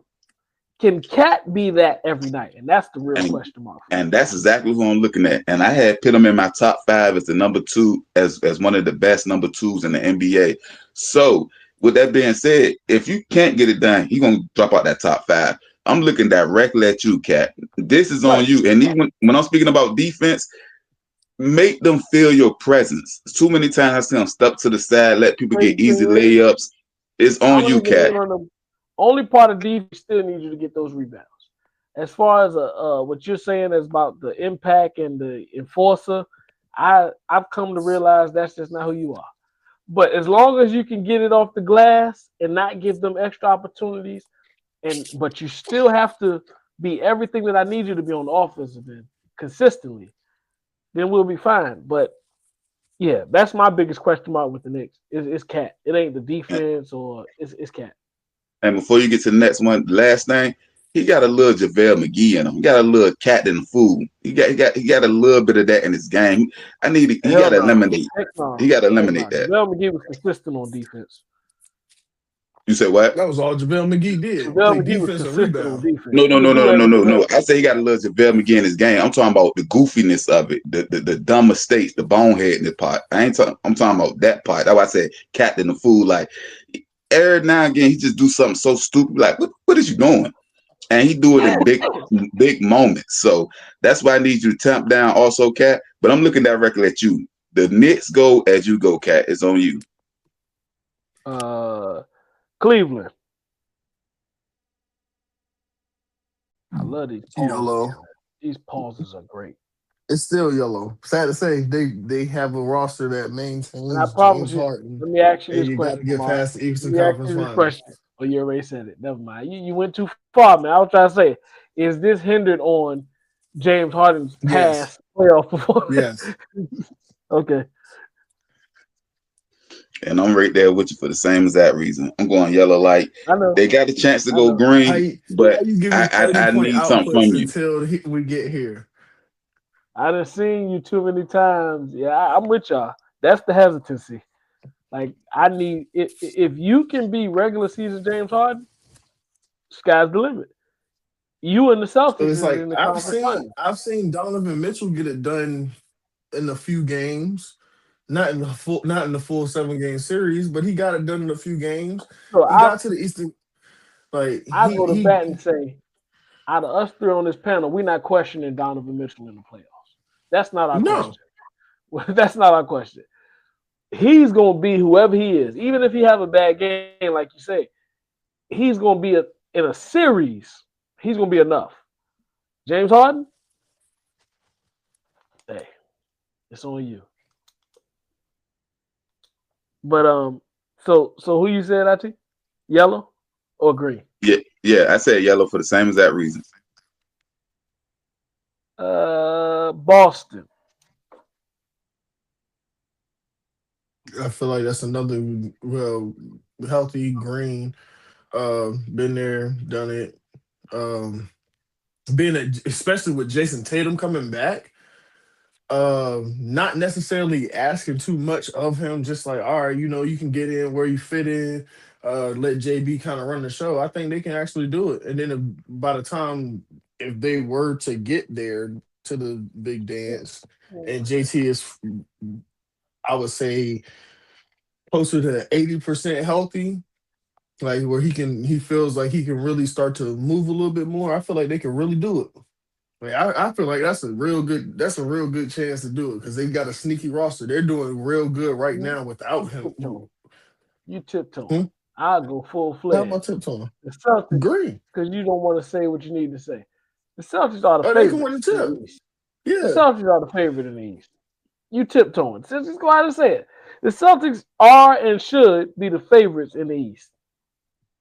Because you said all that, you didn't even mention Nikola Vujovic coming back, possibly for that. Not even possibly. I said when fully healthy. I said yeah. Derek White, like you said, like you touched on earlier, last season we was debating the third option. I believe Derek White is the best third option in the league right now. Yeah. So we got Jaylen Brown, an MVP candidate, Jason Tatum, a past MVP candidate coming back healthy, as we expect. Nikola Vujovic coming back. Yeah. I think Boston is the hands down favorite of the East, though. But I tell you what, you got the Boston at. It's a reason they wear green for a reason, and I'm going there. Boston green. I'm going with them.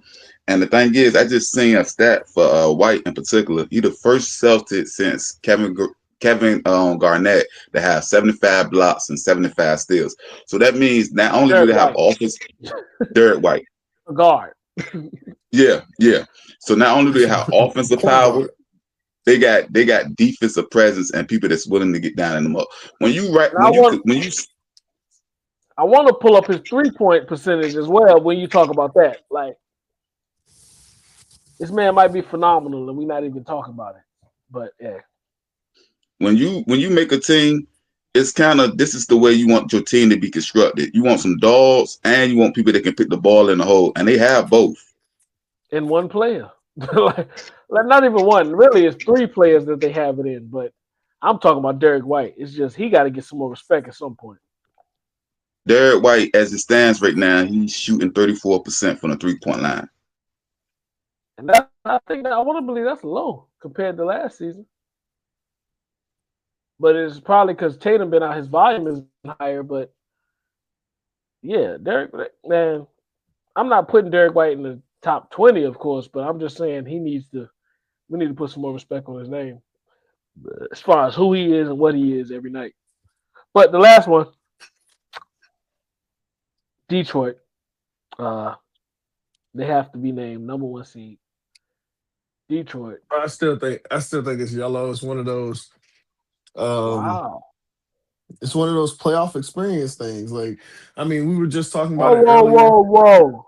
You had the Spurs. Oh no, you had the Spurs in yellow too. Never mind. I was say I had them the same reason. It's like it's one of those things where you need playoff experience. I mean, to say that whoever comes out of the West that you play, like if they were to come out and play the Nuggets in the West, the Nuggets have experience in the finals where you can't combat that just because you have youth. Especially not after you've been through 3 series. Like now it's tightening up now. We know what to expect here. Yeah, so it's like you can't do that. So yeah, I would say they're yellow. I like the team though, but I'm with you. I agree. I'm with you. Detroit, they are green, meaning they new to this. So it's gonna be hard for them to take that guy. Clarify. You say what? First, So let's talk about Green as in rookies, but where are they at? Green as a young, Green as an inexperienced, Green as not tested. So you put them as a yellow light, right? Nah, and that's why I said it'd be hard for me to have this tape. And I got them green. I got Detroit green. I got them green as green light. I'm going Detroit green light. Because they're in the East. And that's like 80% of it. So you don't believe in Boston? No, I was about to say you gotta Truth be told, and I'm gonna say this, we might have a topic on this at a later date. I do not believe the NBA championship will be an Eastern Conference team, period. No, don't say that. You mean NBA champion? Yeah, NBA champion would not be in the East. That's how I believe. Well, that's fine. But when we talk about this topic, we're talking about contenders as far as who's gonna get there. Yeah, and that's why I got them as green. I believe they can represent the East. So you think the Pistons have just as good a chance as the Celtics? No, they may be my number 2, but they still green like fun. So they're a top 2 candidate, so why not? Yeah, can't argue with that.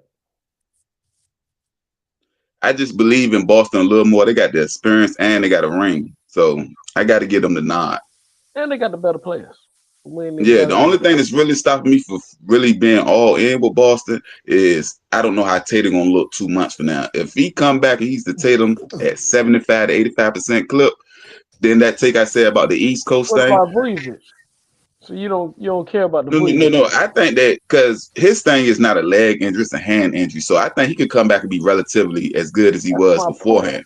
So even if Tatum is 2 steps behind, if we count Jaylen Brown for being the MVP candidate that he is right now, and then Derek White being Derek White, and then Vucevic, I don't think you can take that out west and win. I don't know if you can take that out west and win. I disagree. If I name, if just off topic, but if I'm naming the top 3 candidates in the league, if we're not separating it by conference, Boston is in there. And for me, they'll be number 4 for me. They'll be in front of the. It'll be Denver. It'll be Denver, OKC. Yeah, hold on. Yeah, Denver, OKC. Boston. Who else you saying? I'm debating with my. I might pick the number 3 because I'm thinking, do I got them or the Spurs? That's what I'm debating with. That's disrespectful. That's what I'm debating. Like that, but that's what I'm debating. So even if I give them the nod, I might, but I just in my head I believe the West have more dangerous teams. So I can put them at number 3. I can. They got more, but if I have to pick a top 3, but KD, you only got to play one, right? And you got to play all. You only got to play one. Yeah, they got to knock it off. Yeah. So I'm putting OKC. And me as a Denver fan, I'll put OKC first. But I'm putting OKC, Denver, then Boston. Of course, if we healthy, of course. We're gonna get to our versus segment, and I'm gonna start with you, Mr. KD, because I know you're gonna love this one. Mr. Chad Ochocinco Johnson versus Brandon Marshall. They always had a debate who the X, who's the Y. We're going to settle it here and say who's the best wide receiver out of the 2. It's on you, Mr. KD. Crazy thing is, this was a tremendous debate. And I know that's not expected, but as much of an Ocho fan that I am, of course, loyal viewers and listeners would know Ocho is the reason I'm a Bengals fan. I'm a B. Marsh fan. Like, I literally the body type, the style play that B. Martian took or it takes it epitomizes me drawing up the prototypical wide receiver, but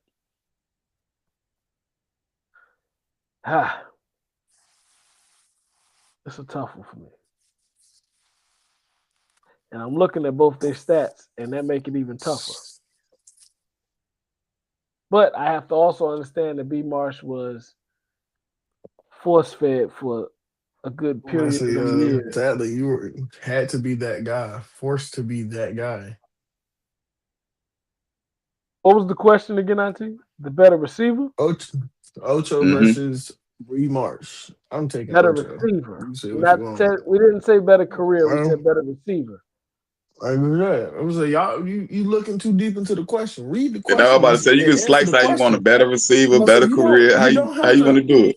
you don't have to look into all that. This is a tough one. And I know you didn't even see it as being a tough one when you drew it up, but because I'm pretty sure you thought I would have picked Ocho and ran with it, but it's a tough one for me. Ocho. Hey, not for me. It's a tough one for me. Matter of fact, I got to pick. I'm gonna jump out. Y'all go ahead. Y'all go ahead. I already said Ocho. I already said Ocho. better So than B. I see. Yeah, I'm taking. I would take Ocho over B Marsh. Okay. And then this goes to this KD point. The better receiver, you might say it's Ocho. Like I get it. Like quick feet, maybe may have better hands. XYZ. Maybe. That's a close one. The hands is close. Yeah.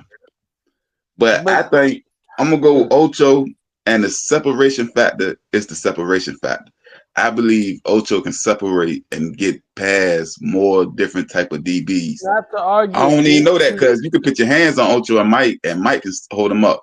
But the problem is, can you touch him? He was so quick in the phone booth that it was hard to jam him. So, but to argue, I'm not arguing against you. I'm arguing the point.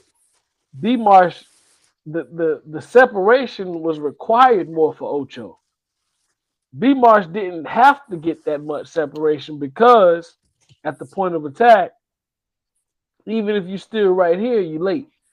As far as I can, my gosh, because if I keep going, it's gonna make the argument for B Marsh. And just to add some context to it, I think Brandon Marshall has 970 receptions. I'm looking at the stats. I'm looking at He got the stats. I'm looking at him. B Marsh played 13 more seasons. 13 more seasons. No, sorry, games. You know what I meant. I was about to say 13 more seasons. Hold on. Yeah. Neither one of them even played. Yeah, but 13 more games. But a man who spends most of his time on seams and fades and like all deep routes, his route tree is limited. You had a bunch of hitches. I remember that year with I can't let go of that year with Miami where they were throwing it to him 10, 11 times a game, and the man was he was unguardable. Like if I throw it, no, my fault. He was throwing it to him about 14, 15 times a game. He was still getting 10, 11 receptions. That's what I should have said. So pure Michael Thomas. Y'all making it. It is hard for me to go against Ocho. Like it pulls teeth, and that's against any receiver. Even if I'm being oblivious to the Jerry Rices and the TOs, it's still hard for me to go. I don't even want to say that. I couldn't even roll it off. Can we just end the segment here? I appreciate y'all opinions. Let's just move forward, man. So with that being said, you got Brandon Marshall. He do have the record for the most receptions in the game with 21. So 21. Yeah. And you talking about force fed? Man, they fed that man a whole buffet that day. Right. Man, that was in Miami. Even when he was in Chicago, they was force feeding him with Jay Cutler. Well, he was Jay Cutler had no choice. He was familiar with. He didn't have no choice, but yeah. Man, never mind. What the heck is Ocho? Never mind. Ocho. No explanation. You did all that just to say it. You did all that just to pick a person we knew. Okay. Nah, but I want, man. Next question.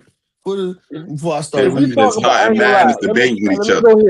me go here before we segue or go to the next one. If we talk about active receivers while Ocho was getting his, Brandon Marshall is probably, of course, outside of Megatron. But if I'm trying to debate between him and somebody, Brandon Marshall is probably the best pick. Like that's the hardest one for me. And I'm just going off numbers and production. But yeah. And I like his style of play, and yeah, that's the hardest one for me. But yeah, Ocho. So we're gonna get to our last verses of the night. I'm gonna start with you, Mr. Amari. we just ranking the last number 2 draft picks in the NBA. 1 through 10, who was better and why? It's on you, Mr. Amari. I got you. And if you disagree, just call pause and stop the whole segment. But last 10 years, Brandon Ingram is number 1 for me. Brandon Ingram. 2016, I got him as number 1. Second is Ja Morant in 2019. Third, I got Chet, 2022. Okay. And then after those 3, I'm not arguing those 3. After those 3, I open the room for debate. Jalen Green is my number 4. Lonzo Ball is my 5. Brandon Miller is my 6. Dylan Harper, the most recent, is my 7. Alex Sarr is my 8. James Wiseman is my 9. Marvin Bagley is my 10. Those 2 are respectfully at the bottom. I'm not arguing. Well, I know that. 2 Oh no, I was about to say. I couldn't say it. I forgot. The last 3 in the top. I don't. It's like Dylan Harper. Even though he's the newest one, I feel like I want to put him above Lonzo. But it's like that's such a big jump. Lonzo has some years to put it. That's what I'm saying. Lonzo has some years. Lonzo established himself as a true 3 and D player before he actually got hurt. I feel like your list is pretty accurate. I mean, the top 3, the bottom 3. Oh, wait a minute. Don't segue. You had Dylan Harper over Lonzo, huh? No. Oh, I'm about to say, if 1 year could trump Lonzo, that's crazy because Lonzo was drafted in 2017. So that's damn near a decade. If 1 year could trump Lonzo, that you saying a lot. How many of those? You saying that's damn near a decade? Lonzo ain't played in like 3-4 of them years. So, but Dylan only played 1 year. Yeah, 1 year can make up what you couldn't do. That man couldn't shoot a 3-point shot for 3 years. Yeah, he couldn't. Oh shit, he still probably can't shoot a 3, but then he couldn't walk for 4 years. What do you want me to say about him? I tell you, we need a pause button or something. Sometimes you going too far, man. That's usually me. I wanted to say it. I'm just saying. What you want me to say? Man couldn't walk for 2 years. I'm with you, Amar. He couldn't. I'm with you. It's disheartening to say, and it's kind of egregious because that's rude for us to bring that up. But the truth of the matter. But no, I mean, like I said, I think your list is pretty valid though. It's just I don't know. My question mark was. I mean, Brandon Miller and them didn't do anything. They haven't done anything yet, really. Mark. That's my question mark was where do you put Brandon Miller? Because that was the one where I might say I had him. I could see somebody putting Dylan Harper over Brandon Miller. Yeah, I had him at 6. I can see that too. Yeah, I can see all of those guys being interchangeable. But I know me when I do my judgment on players. 1 year ain't enough. 2 years longevity. It weighs heavier than splash. Yeah, that's crazy. If you can consistently do it, then well, you already know my trump, but I don't Jalen Green. My only question to you, Mr. KD. Go ahead. No, go ahead. My only question was, with the ring, do Chet jump Ja for the number 2 spot? No. So that's why I had him at number 2 over Ja for that reason. And lastly, Wiseman got to be number 10, maybe number 11. He shouldn't even be on the list. Like, Marvin Bagley is kind of like that was, and then the selection. Duke. Like you got to think about it. This is for me to say somebody from Duke. I think this is a Duke guy that I'm saying this about.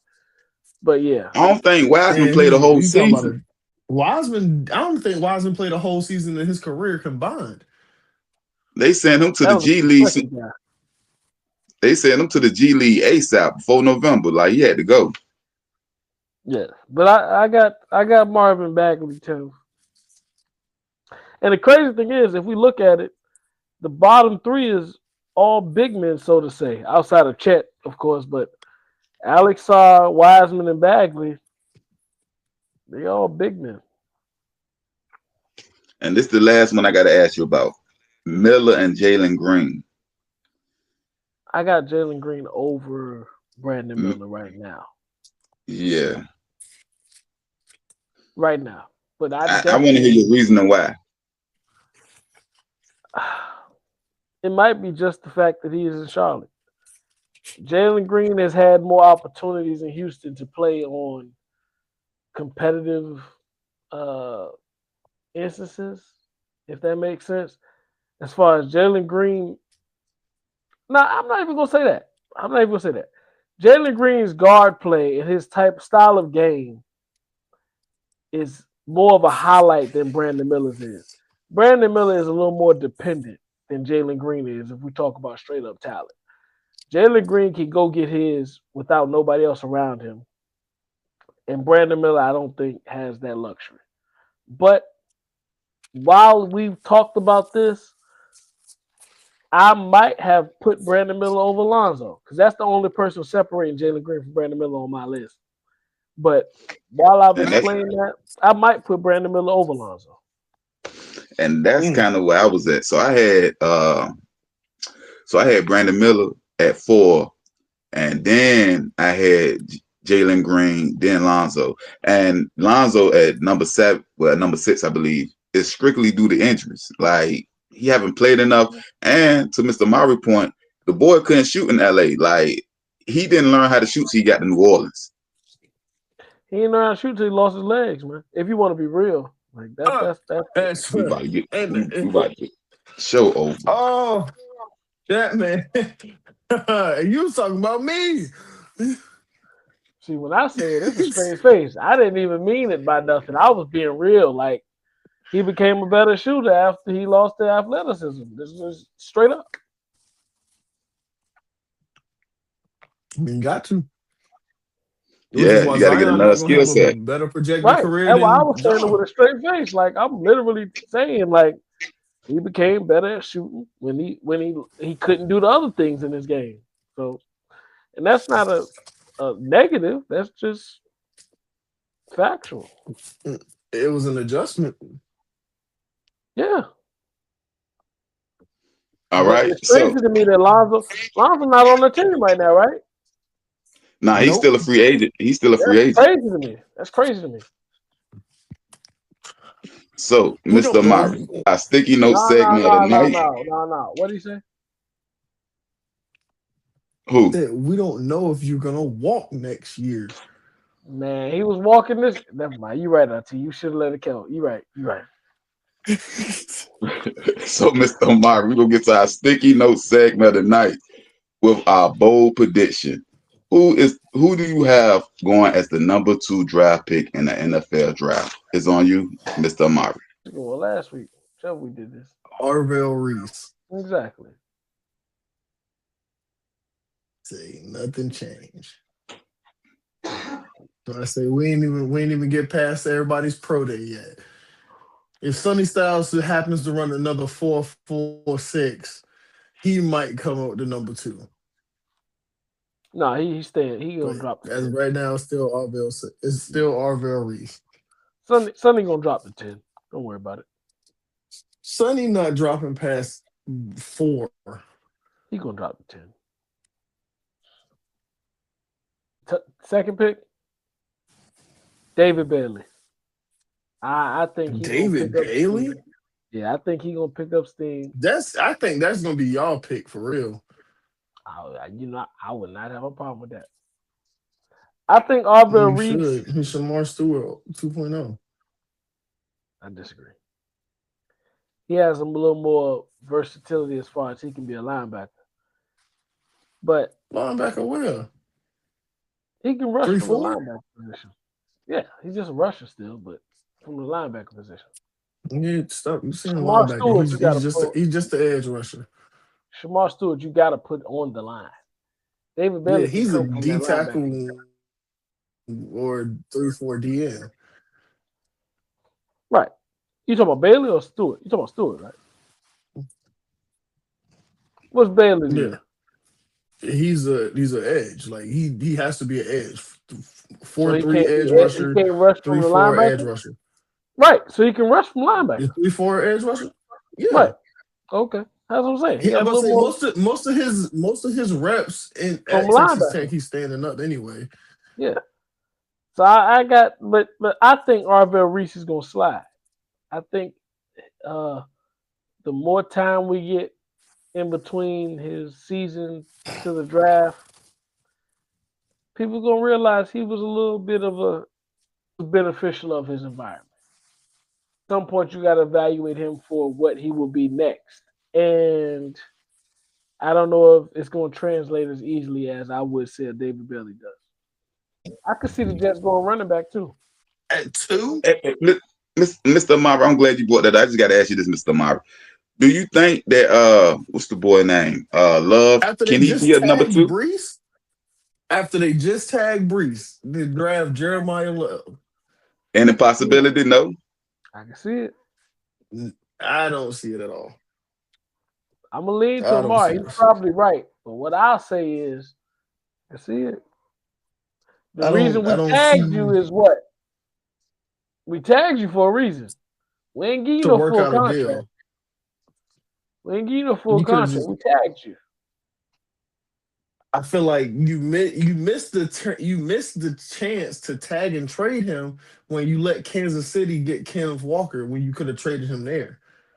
We tagged you for a reason. We could have up and signed you. We could have solidified you for 3-4 years. But nah, we ain't see enough. How about we get this young buck with no miles on the car for the next 3 years? I just think at 2nd overall, you're not about to take a talent like Jeremiah Love and tell him, yeah, I'm going to let Brees play this year out to see if I really want to do something with it. And then you got all next year. I'll trade Brees. No. I'll trade Brees. When I re-up Brees, I didn't know Jeremiah Love was an option. You should have traded Brees already. Why wouldn't Jeremiah Love be an option? You've been the number 2 pick since the season started. Yeah, right, but they want to see how it goes. Like come on now, Jeremiah Love been an option, but you can gain. You can get. They have made a lot of moves by trading Sauce. They have made a lot of moves on the defensive side of the ball this offseason as far as free agency, and that's why I feel they can take a step out and look at it and say, "Let's go get the best player available." Now, to you might say, all right, Arvell Reese is still the best player available. To me, I think Jeremiah Love is the best player available. If anything, if I was to pivot and go to offense, I wouldn't look in the running back room still. You talking about Tate? Yeah. Yes. Yeah, I get you. I thought about that part too. But all right. So that was our number 2 draft picks. And with that being said, we number 1. I need y'all to remember one thing. We ain't gonna play. We out.